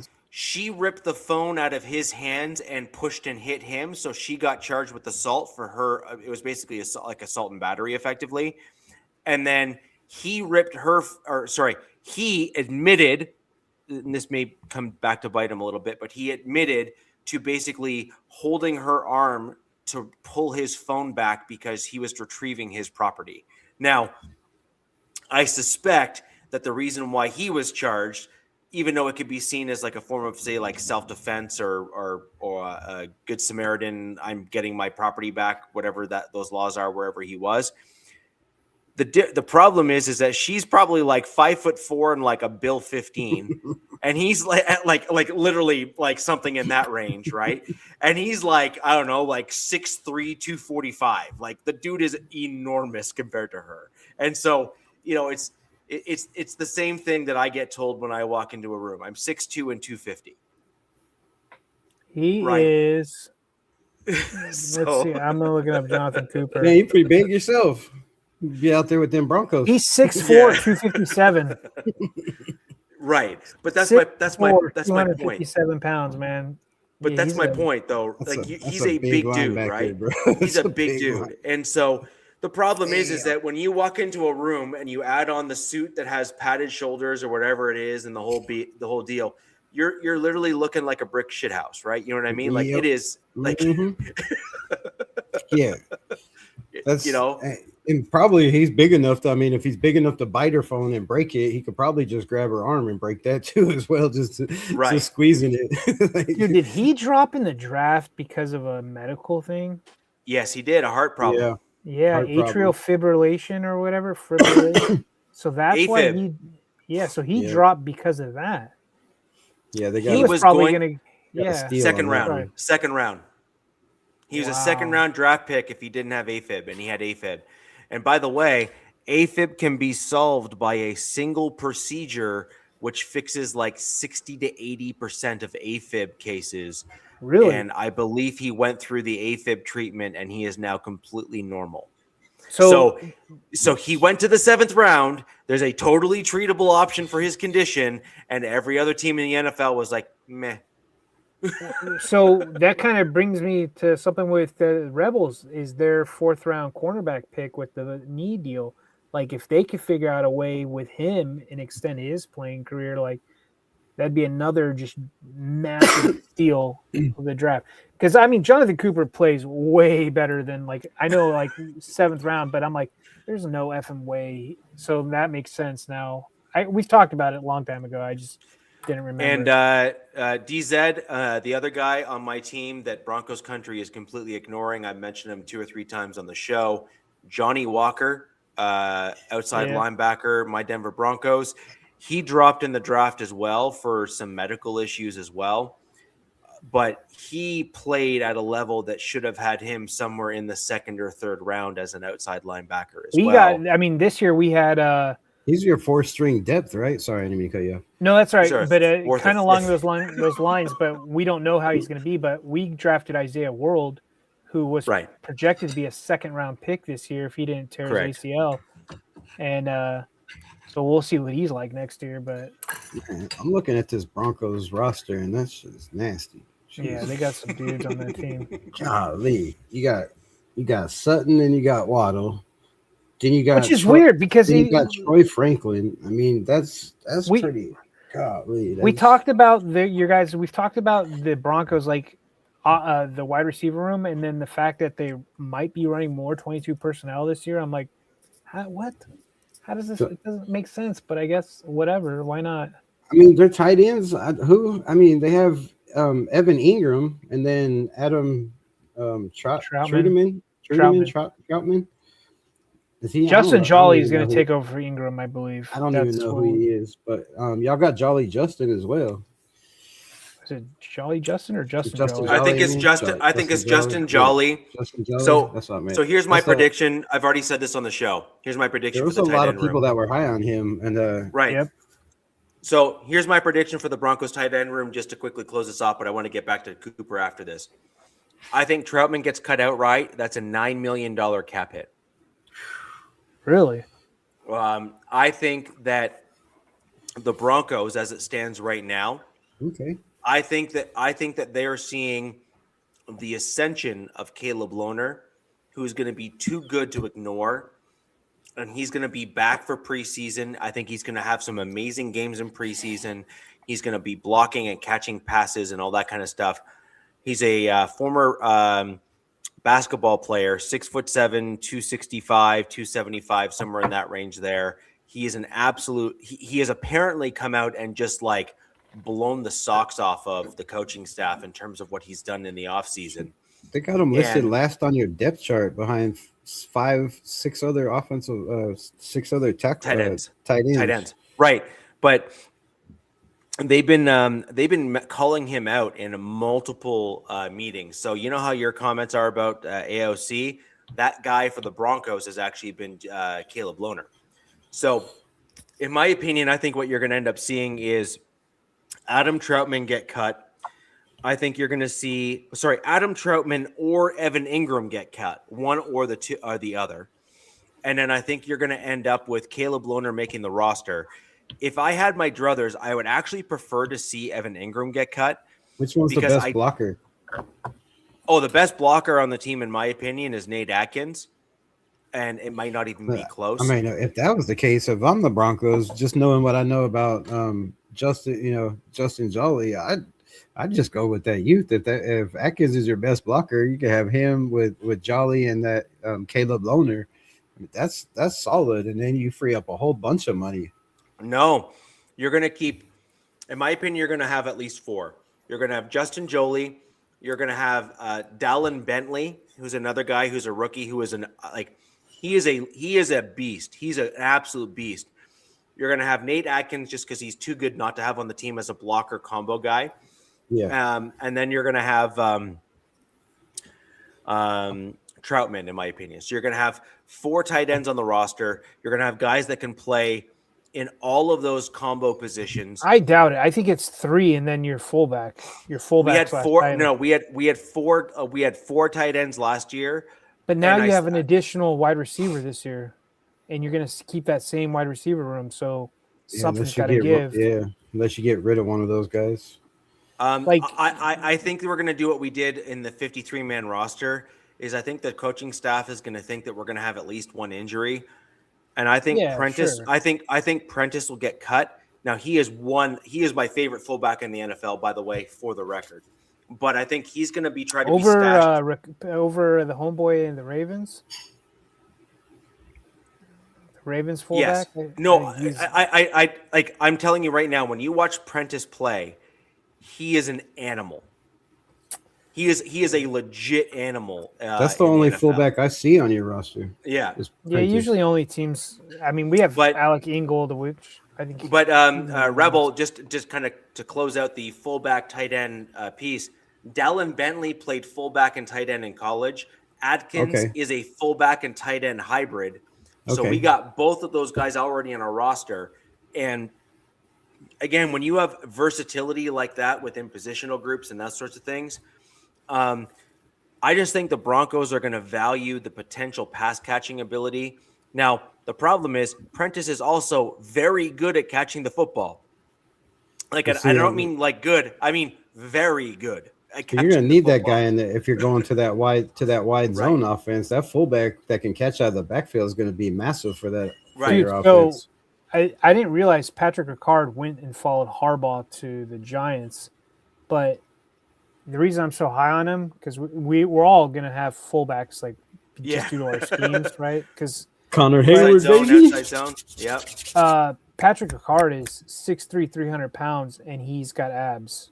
Like that's why I'm like that dude is special. So if you're so high on Prentice, we'll see. We shall see. Yeah, but either way, I mean, it could be Troutman and Ingram that get cut potentially, depending on where the coaching staff sit, because the Broncos, in my opinion, are going to be trying to aim to be a more explosive, more potent offense, and they're going to want guys that can do more than drop the ball and not play up to their potential. Do more than drop the ball. The clapback on Ingram. So devil's advocate on Ingram though. With more offenses kind of copying, especially with the Rams, the twin tight end sets, he might prove himself to be invaluable. You know what I mean? Where they're I don't know about getting rid of him. Maybe one of these lesser guys, we retain him on the practice squad kind of thing. You know what I mean? Yeah, my point with Ingram, though, is if Loner is on the ascension, sure, as a versatile, nimble, tall guy. Here, let's put it this way. The height difference between Loner... He's the 6'6" guy, right? Caleb Loner? 6'7". 6'7". Oh, damn. Oh, shit. Yeah, you need him out there. You put him in the backfield. Just let him be that other offensive lineman. With his wingspan alone, plus his height, just being at 6'7", that puts him in a very unique category on the field in terms of your pass-catching options. Yeah. And if he is truly taking the leaps that the coaching staff are claiming that he has taken, which I have no reason to believe is not true, then and if he has the nimbleness that they're claiming that he still has with his athletic ability, which I have no reason to believe that the coaching staff is actually lying, then he would be a better version for us than Evan Ingram because his upside, We saw Evan Ingram last year in the Sean Payton offense. It wasn't good. He was not good, right? And so it was good for me. So if Caleb Lohner is already where Evan Ingram was last year, at least, if not even better, and he's got nothing but upside in terms of his play and his potential. I'm sorry, I'm going with upside potential and a dude that's put in the work and shown progression over a veteran that did not do much for us. And he had his shot. Like, it's not like he is 31 too. So yeah, it's not like Evan Ingram did not have his opportunities. Evan Ingram was given his opportunities in the Broncos offense. The difference is he just blew it. Yeah, literally he blew it. He was awful. Yeah. So, anyways, if they get better tight end play, that makes that offense, so much better. But like I was saying, last time I was on, is they just got to figure out that consistency in the beginning of the games, and he only had one touchdown with you guys, and not depend on the defense, and then Bo Nix to make some magic to get him in a chance to win the game. And I think that's how almost 100%. The whole season went last year. 100%. So, now, Caleb Lohner has got four passes in college, and 4 of them were touchdowns. All of them were in the red zone. All of them were in like perfect 100%. You also have Justin Jolly on the team that we drafted, who was a contested catch nightmare in the college ranks. Like, he was that was his claim to fame, which was, if it's me and another guy, I am winning that battle for the ball. And so when you combine Caleb Lohner and his height and his ascension in terms of his projection where he's at this year, and you have Justin Jolly, who is a young tight end that's got contested catchability, Rebel, as you kind of said there, the Broncos had an issue with the tight end group last year where we struggled having those contested catches, red zone threats, etc. Well, if we got 2 dudes on the roster now that can then replace, say, Evan Ingram and Troutman, for example, between the 2 of them, well, I would say that the Broncos are in a way better spot from a tight end room perspective in terms of where we're at, both in terms of long-term upside and also short-term benefit. What do you think about the Pittsburgh tight end that you got? What's that, UDFA, right? Lucas Kroll? He's what, 6'6", 260. Like, I think y'all seen what we had over there in the Raiders with Brock Bowers, and they're like, we need to go get some tight ends because you got 6 on the roster right now. That's crazy. I think we're only got Kroll has been our team for 3 years. Oh, for 3 years? He has shown some modest progression each of those 3 years, to his credit. However, he has not taken the proper leap required in order for me or anybody else, for that matter, if I'm going to be honest, to say yes. So this is probably his last hoorah in orange, in the orange and blue. Yeah, he really needed to kind of do something last year, and he failed. I was going through some tight ends. I was looking up at Evan Ingram, pretty piss poor stat wise, but he could have been low man. I mean, look, could have just not fit in. And I was looking at Justin Jolly, and then I just decided, I was like, oh, let me look up, because I was looking at sizes, right? And I looked up David Njoku, who's with us. So he's 6'4" average, right? 6'10" wingspan. Mm-hmm. So 6 extra inches out. I was like, geez Louises. I'm probably the opposite. I'm probably like a penguin out the alligator arms. And Mayer I saw something that probably pissed you off, Rebel. I think Mayer's going into a contract year, right? Yeah. And people are like, oh, I could see Kelsey retiring, the Chiefs signing Mayer over, and I was like, oh God, please don't do this crap. That would be a nightmare, because if anybody knows how to use Michael Mayer, it'd be Andy Reid, right? You look at what he did with Kelsey. He's a guy that's built. They've got some good built like a linebacker. Right, he doesn't really Gray look like a tight very end, good right? on that team though too. Yeah, they've got some. Gray's a good guy. Yeah, Noah Gray's he's fine, but they're still going to need help over there. And I I really thought the Chiefs would have drafted Kenyon Sadiq in the first round, and Yeah. looking at his that 4.3 speed, and I was like, man, why would you not go get a tight end to try to compete with what we got, and what y'all both of y'all are trying to do, the same thing is that make that tight end position super strong and hard to cover, right? Because if you're a mismatch for the corners, right, you're a mismatch for linebackers. You don't have the speed, so. Yeah, I think the tight end group is evolving, and I think the Chiefs would have been nasty, and I'm so glad they didn't. But I really thought Kenyon Sadiq would have been a perfect fit for Patrick Mahomes over there to have a tight end that could stretch the field. They did draft a rookie tight end. I don't know anything about him. John Michael Gillenborg, 6'5", 251, rookie out of Wyoming. Yeah, he's an inline blocker type guy, so he's the guy that's I think going to be there to help them in that run game as Mahomes is kind of getting his sea legs under him, as it were. But they also have Jake Bringingstall, yeah, 6'6", 240. So they got some guys that kind of saw a little bit of other. But yeah, I think you're right, Richie.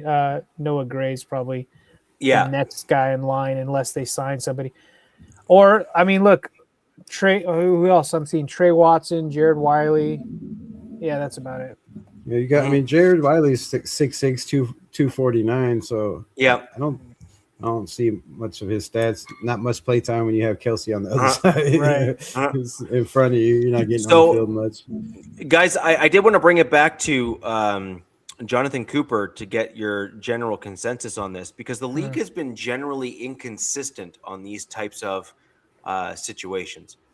And I have covered this on the show. I've had, DZ, I think we've been fairly fortunate to have some pretty solid guests on the show here over the years as well. I know you've been a fan of the show, but then also now on the show for a little bit now. And the show itself has had some pretty interesting guests, including former NFL refs. We've had a couple other guys that have kind of give us some league insight, and a few other podcasters that have had some other insight from their sources through various cities, some of them closer to the NFL HQ than our respective teams. But I just wanted to kind of get your general feedback on this. I am normally a hardliner on these sorts of things, but I do think that we are beginning to live in a slightly different world when it comes to how, we'll call it, the fairer sex handles themselves. And I think that needs to be accounted for in circumstances on a case-by-case basis. So what I'm kind of getting at here is, like, in a case where someone assaults you, if you're doing what appears to be, in this case, to be kind of minimal self-defense, like it's not like he simply sat there, beat her down to the ground, and like sent her to the hospital or something. And by the way, to be clear, Cooper is definitely big enough and strong enough to have sent her to the ER. Okay? This is probably this is beyond probably one hit. Probably one hit. Would have caved in her face like the Cabbage Patch Kids. So exactly. So the point here is that given the circumstances and given the accounts on both sides of the spectrum here, Cooper admitted to basically laying hands on to obtain his property back, and then basically then restraining himself, which the police officers and the general consensus on the reports say that any injuries or any basically like markings and stuff are actually favoring Cooper's recantation of events as opposed to his hopefully. Richie, I think it bodes well. It sounds kind of stupid to say this, but I think it bodes well that both got arrested, right? It does. It shows that it's like, because everybody's wanting to assume, right? Like the man did this. Like recent examples were, it was Ariza, the Chiefs punter, and then you had the Dodgers pitcher Bauer, who I mean, his career was destroyed, absolutely destroyed. Why he hasn't sued the MLB, I have no clue. But then Ariza finally got cleared up. But, you're tarnished, right? So this wasn't that case, but everybody's really quick to judge. You know what I mean? Like Rams left tackle just got arrested for like some sort of assault, and we don't know that seems really serious. Yes. But with this Cooper thing, once you read into the story, especially what TMZ put out first, it was a nothing burger. I was like, okay, this is two dummies fighting over a phone. He didn't want to see who's texting somebody or whatnot. And the law enforcement was like, look, you guys are stupid. You're both getting arrested for putting hands on each other. And that's probably where it's going to go. But I agree. From a league standpoint, Richie, I don't think anything should happen. I don't think any discipline. I think this is handled outside. But I think from a broader scale, the league doesn't do a good job punishing or making examples of players because I think it's money, right? These days, I think we all grew up in an era, Rebel maybe, that we used to look up to these players as role models, right? Kind of thing. And I don't think that's the case anymore. And then it's like a double-edged sword. They expect them to be this way, but then they don't get punished. People are playing. They're like, let's let the courts handle this, right? And then, you get my gist. You know what I mean? Well, I don't believe we're dealing with the celebrity culture like we used to when we were growing up as kids. Well, I think that's completely. True. I think that's completely gone. I think that is thankfully a thing of the past, which is actually probably not a bad thing, because if you see what these celebrities are doing behind closed doors, it's actually pretty despicable in most cases. I don't think you could show that. Yeah, this is a family-friendly show, and even in the adult content, some of the crap that these people do is faux pas. You know what I mean? Like, it is bad. Yeah. And so the whole point here is that as far as issues go in the NFL, Jonathan Cooper's scenario here is basically a quarrel, and not even a major one at that. Like, this is not a big guy goes after significant other because he's drunk and angry.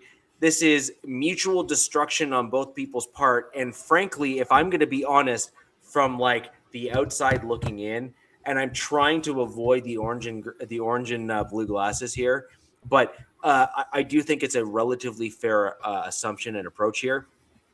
When you're dealing with a football player and you're dealing with someone who is that strong, and I mean truly that strong, like you said, Raiders Rebel, one or two punches and that woman is knocked out cold and in the ER, right? Like, it is done and over. And for someone who is that testosterone riddled, given the profession that he is in, I think that he showed enormous restraint given circumstances, and literally held himself back to such an extent that there should almost be credit given the circumstances between the two parties, because it would be easy enough for him to say, I was attacked first, therefore I defended myself. And even the modest amount of force that I used, which relatively speaking would have probably sent her to the hospital, did not require any hospitalization. He literally just took his phone back and both parties walked away, largely unscathed from the situation. I'm gonna spin it a little differently. I think it's unfortunate for NFL football players that they get caught up with these women that, want to act like they're big enough to put their hands on them. Because didn't you say she was beating on him, punching on him, pushing on him? Yes, she was. Yeah. And the man restrained himself, and all he was trying to do. And I wasn't there, but, it sounds like the man was just trying to get his phone and leave the situation where, he was put in a harmful situation. And I'm sure nothing she did hurt him, are really mattered. But it's the point that, these women that just to think that you can go beat on this giant dude and there's going to be no repercussions and nothing's going to happen. Not all men are, and shout out to Cooper for, having the restraints, but not all dudes would do that, as we've seen in the NFL, right, the NBA, the MLB. and everywhere else, right? Like this is not a normal thing where guys can restrain themselves when a woman's taking actions and beating and punching on them. And I think it's unfortunate that, it tarnishes his career, just the fact that he's getting arrested and having charges brought, when really it was, I mean, yeah, you grabbed her arm, okay, and I'm sure there was probably some kind of little red mark because he's a huge giant man, but he was trying to get his phone. Like she should have never taken the phone from the man in the first place, right? And sure the hell shouldn't have been putting hands on somebody. So I think she should definitely have more implications to it than he should. I think she should have more severe consequences, because that's assault, and if the dude wants to push charges, he can. And I guess she could push assault charges as well, but I think it'd be thrown out of court that basically you're trying to get back your property, and if somebody's whatever waving it around or swinging it around, and you should have the right to be able to get your property and try to leave a situation where somebody's putting hands on you. So I think it's unfortunate for these players to get caught up with these baddies and put themselves in some of these situations.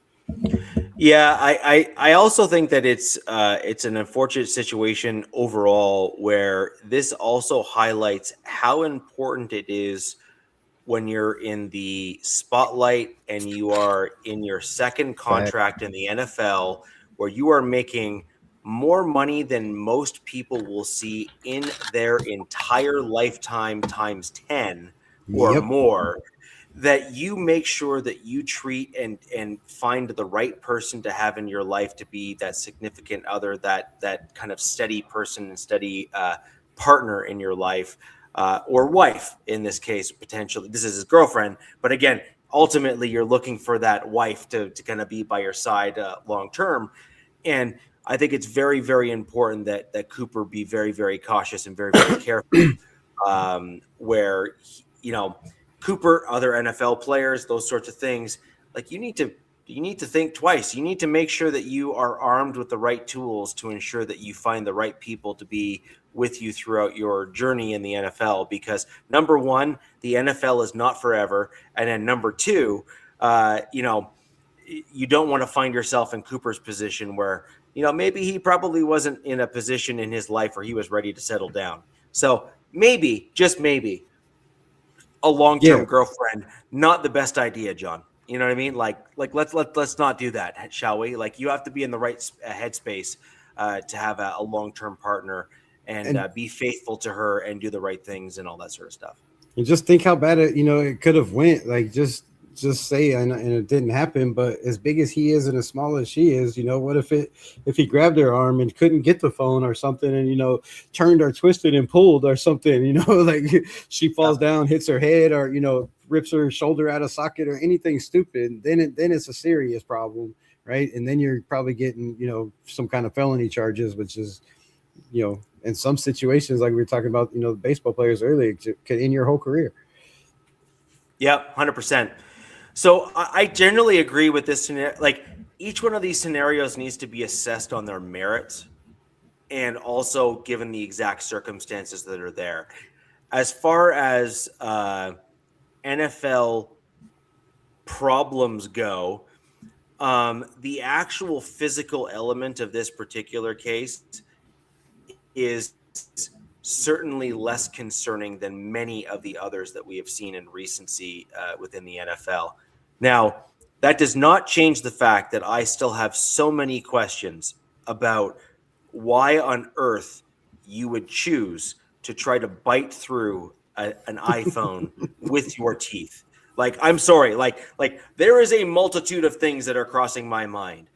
Biting down and attempting to go clear through an iPhone would not even make the top 10. So I don't think he wanted somebody seeing what was on the phone. I mean, no, it was her phone, not his. Or I don't know. Like, who knows? So yeah, so I'm again, sure that's what. Yeah, he was trying to get his phone. If he grabbed her and took his phone, but he got his phone back apparently because he just basically took it, which again should be a shock to nobody. Like, the dude's enormous. And then he wanted her out of the house because she was acting a certain kind of way and he wanted no part of it.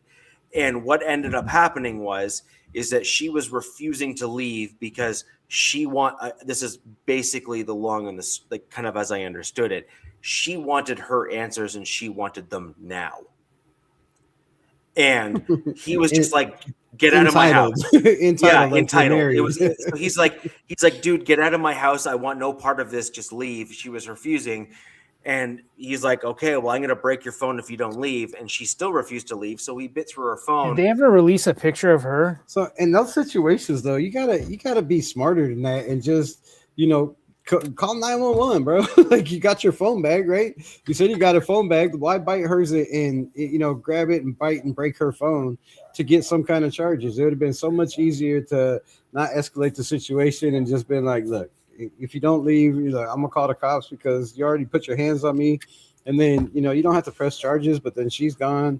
This is not in the news. I mean, it's in the news or the media probably, but not as much if you don't go to jail, right? So I think the fact that, him going to jail, but it's so much smarter to not even, she was in his house and, she's demanding answers, which is crazy because you're not married. Like, the dude, like, who even knows? He might have just met her the night before. We don't know. Like, it could have been a weak relationship. It's the NFL, right? These guys. He's got those crazy eyes. She was a 2-year relationship. Oh, we'll see. Okay, that's a little different then. That's Richie. Yeah. She's in a multi-year crazy eyes. She's but you're messing with the the women are. I'm not gonna lie. Some of them could be a little psycho, bro. You could be a little crazy. You gotta pick and choose. But in those situations, man, you just sometimes I ain't never called the cops in my life. But if I was in a situation where I was making millions of dollars a season, and and so it was either you got to go or call the cops. Like, it's sometimes it's just better. I would have just left, walked outside, called the cops. Like, man, she won't get out of my house. Like, and have them remove her. It's just sometimes these situations could be very, very easily, sidestepped than having it in national media. Yeah, like this is one of those unique scenarios where I kind of agree with the general sentiment here, which is there has been nothing that has come out in this case so far that has made me say, okay, Cooper did something that is so beyond reproach that, like, he needs to be, like, aggressively disciplined. Like, this is not a Tyreek Hill situation. This is not a Ray Rice situation, for example. This is not one of those cases, from what I can tell. This was a kind of mutual destruction piece, and actually, this is another piece here as well. I do agree, Kingy. I think this is correct. I think he probably's got some video cameras in his home. I would not be surprised if at least a portion of this incident has been caught on camera. Remember, he's an NFL player. He's going to protect himself in his home, right? And, it is what it is. But it'll be interesting to see what comes out. It'll be interesting to see if Cooper's recantation aligns or matches for whatever reason. Like, if it like matches up with what was said. And then what'll be even more interesting here, because this could actually start changing the tone of some of these cases potentially, as an example, is if Cooper's recantation turns out to be correct based on evidence, like video evidence, and her recantation turns out to be inaccurate or untruthful, this could be one of the first cases in these NFL scenarios where the NFL player is maybe not fully vindicated, but at least mostly vindicated, if that's the case. And it could start changing the public opinion of these sorts of scenarios to, wait for evidence, wait and see, maybe hold back before you pass judgment, those sorts of things, which, let's be honest, look at that MLB player, DZ, that you mentioned before. Trevor Bauer. He went through years of what could only be described as hell. I think he's even, like, he wants to play baseball so bad. Like, he's even, like, saying he would play for free, stuff like that. It's like, just let me play. That's messed up, He's right? played in Japan. I think he's played in like God. I want to say Mexico. I'm not 100, but Yeah. the dude was made out to be such a monster. Everybody was like, this guy's a POS, this, that, and the other. And he kept fighting, and come to find out that chick was just completely Lying, crazy, lying. Not about the whole only thing. not only does she lie, That's but I know this bullshit. case. I actually know this case quite well. God. I'm fairly plugged into like the legal community, as you know. But like Right. not only does she lie, which she did actually quite clearly, but she actually planned this Yes. happen. Like it wasn't just she lied; Damn. it was she planned the scenario. And They had the text message, and they still threw the like it's. But no, and the thing is like you would think that Insane. the league would be like, hey, well, we'll apologize, because he's still, I don't know if he still is to this day and age that we're talking about, but he was a great pitcher. They're still like, he was blackballed from the league, from the freaking league, from playing the game. The MLB, what they did, and this is so dirty in my opinion, they publicly shunned him from the MLB. And then when it was shown that he was completely vindicated of all issues and all charges and all whatever, the MLB quietly removed his ban, but never publicly released an apology or a statement or anything like that. So that's garbage, dude. They publicly, I would have sued the hell out of them. Yeah, they basically publicly flipped the bird at him, but then they didn't publicly apologize for doing the wrong thing. So how does he not how does nobody tell this dude that you need to go get a lawyer and sue them? Like that they tarnished your career, sure they slandered your name. Like I believe that from my understanding, and you guys can look this up. Article about him. I believe that he has gone back to the MLB with the threat of a lawsuit. And it is my understanding, maybe I'm wrong, but it's my understanding from when I was looking into this, that there was a settlement. Now, I know a little bit about the law. What typically happens in settlement cases is you basically have to sign what's called a non-disparagement clause, which basically means that you're not going to slander the other party. Yeah. And if you slander the other party, then you end up with a penalty on the award that you were given as a part of the settlement there. Okay. And my gut is telling me that he got a good portion, if not all, of his contract handed back to him as a result of. There's an article there's a Fox News article from not too long ago. Yes. And he's playing like minor league ball right now in the States. There's teams that have like contacted him, the whole nine, like agents and everything, say, hey, we're good, and we'll contact you in a few days, and nothing happens. I think it's the top MLB who's shutting this down. Yep. Like, nope, sorry, he's blacklisted or whatever. The top MLB does not want him to come back into the league to have a redemption arc, is the actual answer. That's probably what's going on. If he comes back for a redemption arc, which he will, by the way, because he is an elite level pitcher. He just threw a no-hitter. I know, yes, it was minor league, but, you know. How could you not take that dude? That sounds like a perfect pickup for my Dodgers. I mean, that's who he came from. He was with the Dodgers. Well, then, yeah, they're probably not going to take him back. But damn, it sounds like a perfect scenario. Funny, it was the Dodgers, right? Yeah, he was a longtime Dodger, and he was a top tier pitcher at the Dodgers. He was an excellent pitcher. He was basically on the ascension, one of those like elite level talents, and then this ruined his career. But this is just a good example as to why, the law, and specifically in the U.S. law, why it's innocent until proven guilty. You need to ensure that the actual evidence comes out to show that what you're being accused of is actually. This was prime Me Too movement, wasn't it? Yes. Wasn't this happening? Yeah. So, good. Yeah. So, anyways, all of these things happen with the Broncos. We have Jonathan Cooper. Jonathan Cooper, went through this thing. It'll be very interesting. Trial date has been set. I believe it's just before minicamp, if I'm not mistaken, when his trial is set to be going live. I will obviously be following that.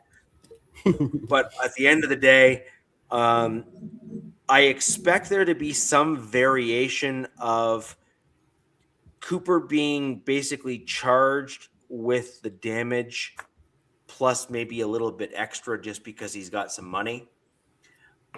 And then the charges being dropped from his general assault charges because it will be seen as self-defense. And then I believe that the ex-girlfriend, Cooper will basically say, if you're going to force these charges on me, then I want you charged with assault.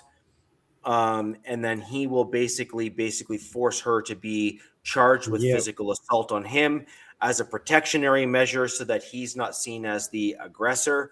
And then he will also force a restraining order on her and likely some kind of order to vacate, which is all of your things must be collected from a mutually neutral location that I drop off your stuff at, some agreed upon spot.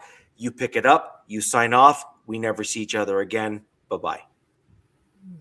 Yeah, I think his lawyers are going to have it thrown out unless they can prove that there was, visible marks because if he grabbed her. It is assault, right? Even though you're taking your phone and it's your phone, it's still, you put your hands on somebody and he is an NFL player. So their lawyers are going to push for that no matter what, just because that's the way they're going to get their money. But I'm sure his lawyers will have it thrown out unless there's bruising or something on her arm or something crazy just because of how hard he grabbed her and his size and physical strength. But other than that, I think it'll get thrown out for him, and I don't see it being definitely a problem with the season or anything like that. And then if he does have to miss a game just because of the league policy violation or whatever it is, I don't know what it is. If you have to miss a mandatory game just because you are convicted of a crime, I think it is. You might have to miss one game, but if it is, I got Jonah Ellis behind him, so it's not like it's not like it's a big thing if it's a game, right? No, they don't have Jonah Ellis behind him. They have good point. There's that too. So they have Dondre. They have Dondre Tillman. Can one of you guys look up Dondre Tillman's production last year? Just I have a rough idea of what it was. I don't know. They have it listed on our lads roster as him on the right side behind Nick Benito. No, that's fine. But look at Cooper. I got him. Look at Dondre Tillman's production. Dude, he was at the USFL. Oh, I got a fun stat. I forgot to tell you, Richie. Hang on. So 2 games played, or regular season. I was looking at, 17 games, 41 combined tackles, 13 solo, 28 assisted, 4 sacks, 3 tackles. Dude, what a fantastic role player. Right? 2 interceptions. He had 2 interceptions, dude. Wow. Yep. Awesome. And then look at in the Raiders Rebel, that's our backup. That's our backup. That's 9 tackles. Yeah, dude, fantastic. Good for you. There was a stat that it's kind of goofy, funny. Let's see if I can find it real quick. Former Denver Broncos first-round pick, member Paxton Lynch. Set a record, man. Set a record. Set a record. He's the first and only quarterback to ever be benched in the NFL, CFL, XFL, and UFL. He's got a record. He made records for something, man. Yeah. That's messed up, bro. That's you. Damn. Yeah, but I was never a fan, by the way. You've been benched in every league. That's God. By the way, he was an Elway pick. I think it's time to find Tillman or Paxton. Find a new career. Well, that explains it, probably, right? Wow, that's rough. Elway was a damn good guy, but it seems like everything off the field, organizationally wise, was a hot mess with him. Elway had a problem. Elway needed to be the guy. Yeah. And most quarterbacks do. Right, but I agree. I truly agree. And in the backup quarterback role, those guys are used to try to being part of the team because that's how they ingratiate themselves with their teammates and get themselves to stay on the roster and that sort of thing. Whereas the star quarterbacks like Elway and some of these other guys, they don't need to concern themselves with that kind of stuff because they're just so vaunted within the organization that they just need to show up basically, and they're treated a certain kind of way. So, in my opinion, the problem with Elway was that he didn't have a specific vision for the team, and he approached whatever vision he did have without discipline. And it's unfortunate, but I think it's true. And by the way, to be clear, for all of Broncos country, because I know this is also being broadcast on MHRT Network, which is obviously a Denver sports channel, etc. That's not to knock his ability on the football field. Elway is an all-time great Denver Bronco, frankly, an all-time great NFL quarterback. And that's not even really up for discussion. He is in the upper tier. He truly is. But I also think that you need to be honest if you're in Broncos country and simply say there's Elway on the football field, and then there was Elway as a front office general manager, vice president, football operations, etc. The guy on the field, elite, forever in Canton, deserves all the accolades, etc., etc. The front office version that was Elway left much to be desired, and I think you need to be able to separate the two. Yo, so let's switch gears for a minute. Let me ask y'all a question. I feel like we're leaving the Kansas City Chiefs out every week, which I really don't care. But I'm looking at their roster. Golly, man, I didn't know they had so many nice UDFAs and draft picks. I wasn't really paying attention. What do y'all think about their roster? My Kansas City Chiefs. Oh, I haven't really looked at them in a while. My main question, though, is I'm looking at – I forgot they got Garrett Nussmeier, right? LSU, decent quarterback. But when you end up with the Andy Reid, right, I wouldn't be surprised if Fields continues the trajectory that he's been on, which everywhere he goes. What do y'all think? You think maybe Garrett Nussmeier could – somehow beat out Justin Fields if Patrick Mahomes is not ready day one? Yes. I do feel that way too. I think the kid's a baller. Look, the long and the short of it is this.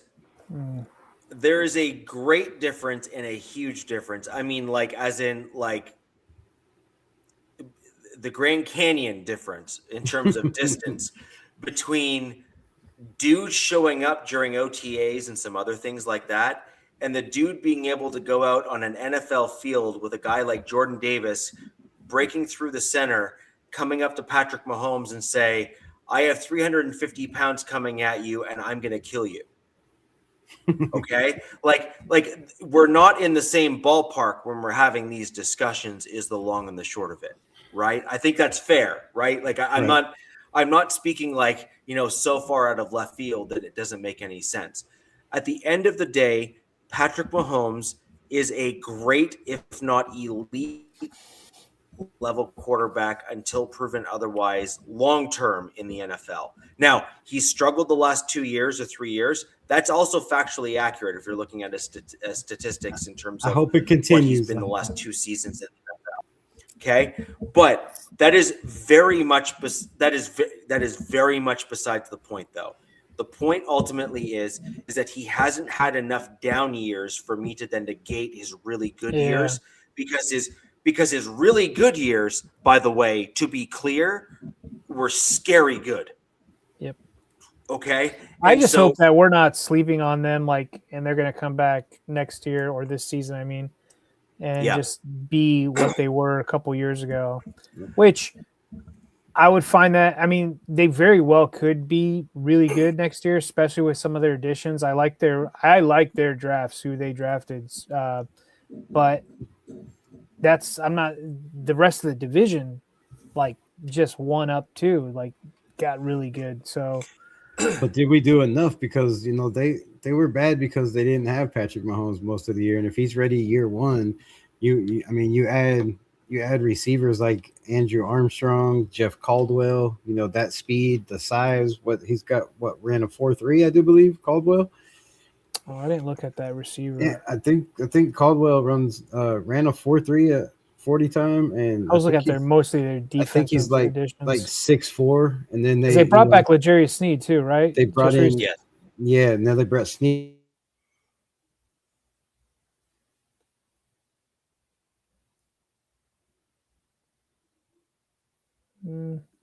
Oh no, he was bringing up some good details. Hopefully he comes back in and joins us. But the look, I think his point is well taken, though. The Chiefs did bring in a lot of great talent to bolster their roster. I think that is undeniable. I think they did some good stuff, and I think they're well I'm gonna coached. have to dive into it more. I think they're well coached. However, I think there's some big issues there. Number one, has the team been built the right way? Are they building with an actual vision, or are they trying to basically throw pasta on the wall to address specific issues with guys that they think fit, but don't actually mesh well with the team? I think that's a fair comment to make, right? How many teams have we seen in the NFL? Welcome back, Rebel. Hope everything's all right. I got booted. I don't know what happened. You just kind of spun out and timed out and left. That's everything just started spinning, and I don't know what happened. But so Rebel, where I'm getting at with this is that the Chiefs, I think, have the potential of being a good team, but the question is, are they building with the same purpose? So here's the thing, right? You're looking at what the Raiders have done this year, and they are building in a specific direction. You're starting to see some cohesiveness in terms of the direction that the Raiders are building their team in. You're seeing guys that seemingly fit a zone scheme. You're seeing guys that seemingly fit a team style of play. Now, Andy Reid has typically been a little bit of a free spirit, as it were. And if we're going to be honest, we've seen Andy Reid excel and then basically plummet almost at every team that he's ever been with. So the question now is, has Andy Reid finally learned his lesson? Are the Kansas City Chiefs building with purpose again? Or are they simply saying, I need guys with tools. Here's the tools I need. And then running out and grabbing them? Because we all know, by the way, Philadelphia Eagles, if we remember that team. Yeah, they stacked the roster, and then they stacked the roster, and they sucked. And it basically set them back for a good number of years as a result. So the long and the short of it is, it's not just building a roster with talent that you think could work. You need to build a roster with talent that meshes properly together to ensure that the team is pulling the rope and steering the ship all in the same direction. I feel like they did a good job of that looking at this draft and the UDFAs they brought in. They shored up the rushing the passer, which is a big problem for them. They definitely shored up their run game, bringing in Walker and Ott. Why am I talking about the Chiefs? This doesn't feel right. And then, Caldwell, I think, could be one of those guys, right? 6'4". I think was it their O-line and running game offensively were their biggest issues before Mahomes got hurt. Well, you can say O-line was a big problem. Receivers, you went and got all that speed, and none of them are consistent. Yeah, Tyquan Thornton, Jalen Royals, Rashid Rice. A lot of those guys, they just, they're not consistent. They have big games, and then they have bad games, or they'll have tip balls that end up in interceptions, and they haven't really helped them. They spent, they went and got all these guys that run 4.3s, but they haven't. It hasn't really helped them unless the running game's working, the defense is working, and you have Patrick Mahomes. And last year they had none of that. It seemed like they had no run game at all whatsoever, and that's been a shock because usually with Pacheco and other pieces around them, they still have better run games than the Raiders have had, without those big guys. So now they went and spent money on the run game, and I think that it could be, it could work, but it could not work, right? I do not care about what money they spent on the running backs at all, actually. I don't. Okay. The thing with the run game for me is the run game is the engine that requires an offensive line in order to run it. So you can have all the running backs or horses in the stable in the running back room, as it were, and that's fine and good. But guess what? If your offensive line can't unlock the doors of the stable and allow those horses to run wild throughout the pasture, it makes zero difference at all. Because if I have Kenneth Walker that is met by Jordan Davis in the backfield because the offensive line can't block their way out of a wet paper bag, it is literally irrelevant. Dude, I think they've brought in. It does not matter. I want to say they've brought in like 2 or 3 rookie running backs. And they also brought in Amari DiMercado too, who I totally forgot about. And then they brought in our Mason Thomas, and that. Well, I'm just talking running back wise, right? Running back wise, yeah. They went and filled both sides for the first time in a long time. Is what I was getting at. Is because they usually drafted in a 30. They actually had the capital to do it this time. Yeah, this year they had 2 first-round picks. Right, so they went and retooled. Was it got Peter Woods really quick? Yeah, really. Peter Woods and our Mason Thomas, and they did pretty good. I think they're retooling essentially. But scheme wise, Mahomes got hurt. He got hurt because a guy was able to get in the backfield and I hurt think they got a backup plan for that. I think if he's not ready to rock right away, they're going to lean on the run game. I don't care about that. The point is, in order for the run game to work, you need to have shored up your offensive line. And I get that. Yeah. I mean, look, it's no surprise on this. By the way, I know, Unleashed. You've been on here the show twice. My shtick is defensive line and offensive line, and basically everything else on the team runs off of those 2 engines, right? Yes, 100%. It literally makes no difference if you have a great wide receiver room. If your quarterback can't throw the damn ball because he's getting hit, that doesn't matter. It literally doesn't matter at all.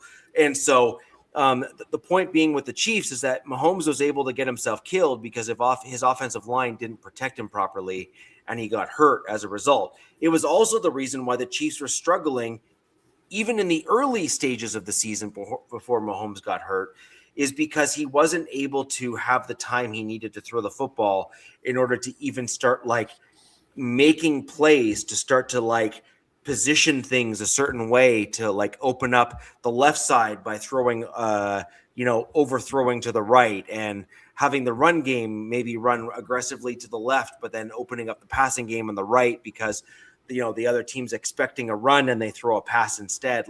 You can't do anything if you can't have blocking and you can't start setting up the chess pieces or the chess plays as the game goes on. You just can't do it. It is not possible. The Chiefs, not this past year, but the year before and the year before that, when the Chiefs were actually competitive and they won Super Bowls, they went out and got offensive linemen to protect Mahomes, and they spent money on it. This past year, they had rookies that were blocking for Mahomes, and those rookies did not live up to the bill in order to properly protect Mahomes and keep him off of his keister. I thought they screwed themselves, letting a couple guys go and getting traded, or they did whatever, free agency, and I'm like, they did. I mean, that's your number one priority is Mahomes, man, and they still have a top 5. I don't know. I mean, some would argue the top 5 Creed Humphrey center in the league. So I think he's number 2 in pay behind Rebels guy Linderbaum. Behind Linderbaum, yes. But other than that, they have Trey Smith on the right side, and then they have Joshua Simmons, which I think they're banking on because they lost their guards last year. Their depth isn't really nothing. I mean, I don't even know who Issa Pohl is or CJ Hansen, right? I don't know. So their depth doesn't seem like it's a lot. And then I'm looking at the guys they brought in, and they didn't draft any offensive linemen. So maybe they feel pretty secure in developing the guys they have, because they brought in 3 UDFAs. They brought in a left guard in Khalil Benson. They brought in a center, in Pete Nigra, and then a right guard at Josh Thompson. And all 3 of those are listed as, third string right now. So maybe they're hoping one of those pop. But yeah, I agree with you 100%. Their offensive line has to protect Patrick Mahomes, and Kenneth Walker is not going to have the year he had in Seattle in a Kubiak system. I think they're, who is their offensive coordinator right now? Andy Reid. Oh no. Well, they brought back he calls the enemy. The plays, but they brought back back the enemy. Okay, so that's going to change the run game, but I don't know if that changes the offensive line and the blocking scheme, right? Like you said, they're trying to go to to that outside wide zone. It makes them more disciplined, but the problem it makes them more disciplined. But the problem is that even with Bieniemy and his disciplinary tactics and his very you must do A, B, C, and D kind of attitude to things, which, by the way, that's exactly who he is. Like, it is well known at this point in the NFL that he's a details guy. Andy Reid is the pie in the sky guy. Bieniemy's the details guy. And that's why they work so well together, is because you have Andy Reid that's got these bright ideas, and then Bieniemy's like, yeah, but you kind of need to execute them. And so you end up with both of these guys that are kind of counterbalancing one another. And you need both of those types of brains in the room in order to make things work. But that's very much besides the point.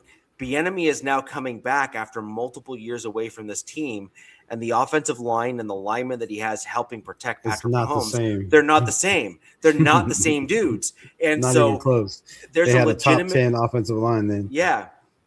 So there's a legitimate shot that Bieniemy's coming into a bit of a lion's den here, where he's basically now going to be pounding the table in the offseason to say, if you guys actually want to win games, start spending some money on the offensive line and stop complaining. But their offense, their offensive line over the years hasn't really been great, right? Patrick Mahomes gets the ball out pretty fast. They don't really go through a whole bunch of long routes, right? They brought in all these fast receivers, and they basically just used them to stretch the field. But if you look at Patrick Mahomes, right, if you look at his next gen stats and where he throws the ball, it's not a lot of passes over 20 yards, right? It's dink and dunk, dude. Yeah, it's dink and dunk. He's that, those short passes, get it guys went like on slants, this. Get guys moving and switching and change of direction and use your angles. And I think that's what they do very, very well, and they get the ball out fast. So the run game is going to struggle if those, but I think they have more of a run blocking offensive line than a pass game.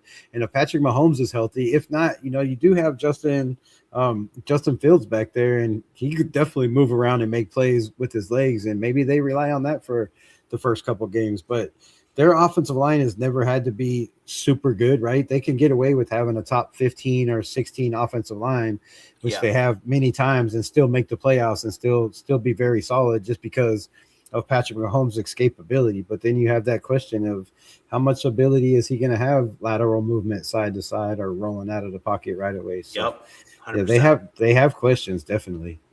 100%. And then their defense, though. But their defense, they revamped the hell out of this defense. I'm looking at R. Mason Thomas, Peter Woods. They went and got trench wise. They needed Cyrus Tonga, right? They brought this is probably Chris Jones's last season, I would think. They brought Snead back, and they have him behind. They lost two really good cornerbacks, but then bringing back with Jarius Snead, that's solid. That's a really good move. Yeah, right now they have him as as a backup, so they're always they always bring in. It's not going to be easy to get in the playoffs this year, man. No, it's not. This is going to be a hard season.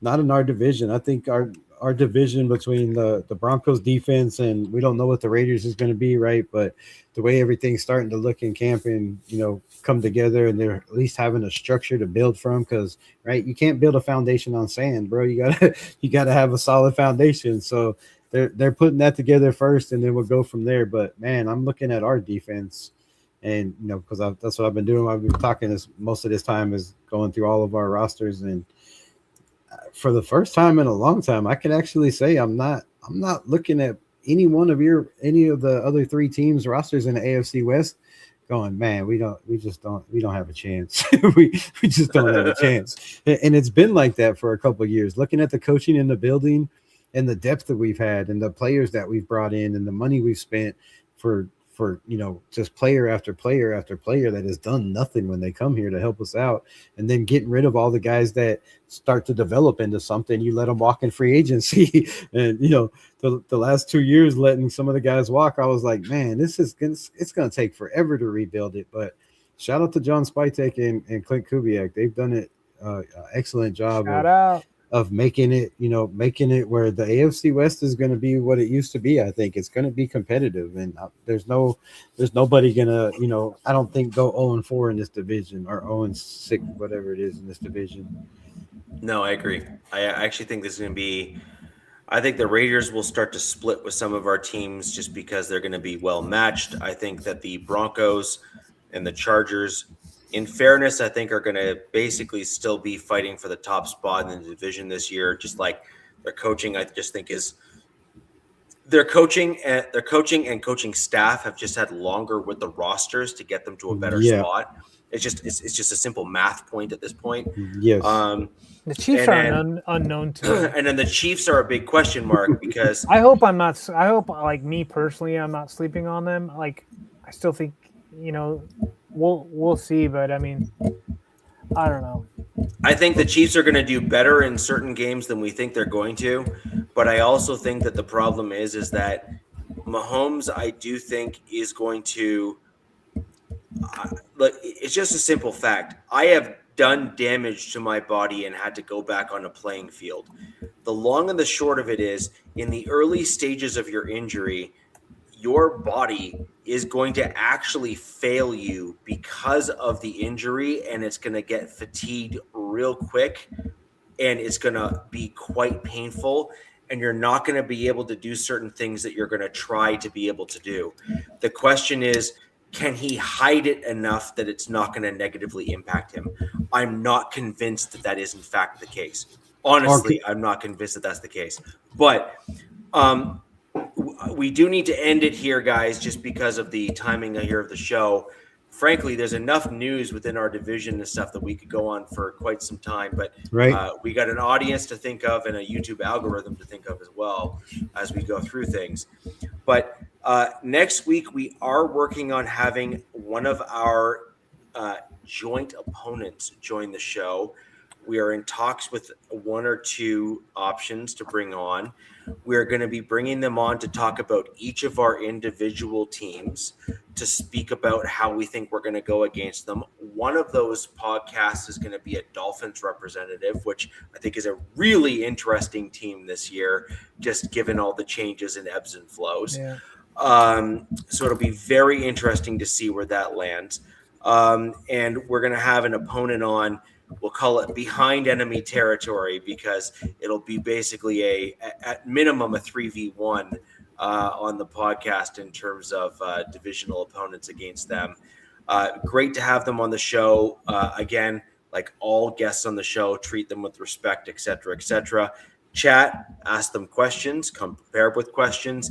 Other podcasters that come on the show that do relay over to me, they love the concept of the show, because this is more about football than it is against necessarily being homers for your own teams. And that's a really interesting thing. I mean, we obviously have our own biases to our own teams. Yeah. That's why, we're repping the colors and everything else. And, DZ's got the bolt on the chapeau. I had to throw a little USA pride for the World Cup kicking off here soon. Yeah. But so when we're looking at this kind of stuff, like we obviously have our own bias, but overall, when you talk about how we're discussing, topics on the show, we're kind of recognizing from a football perspective the strengths and the weaknesses of our respective teams, just because that's how we have to look at this through a lens when we're on a show like this. And I think that's what makes our show a little bit unique compared to other shows out there on the interwebs. But with that in mind, guys, we got a great show for you planned for, obviously, this week we just had, and next week coming up. If you have any questions, leave them down below in the chat after the fact. Thumbs up, please. That helps us reach other football fans, other AFC West fans of all respective teams, just like you. Raiders Rebels got a channel. You can go find him there on the YouTubes.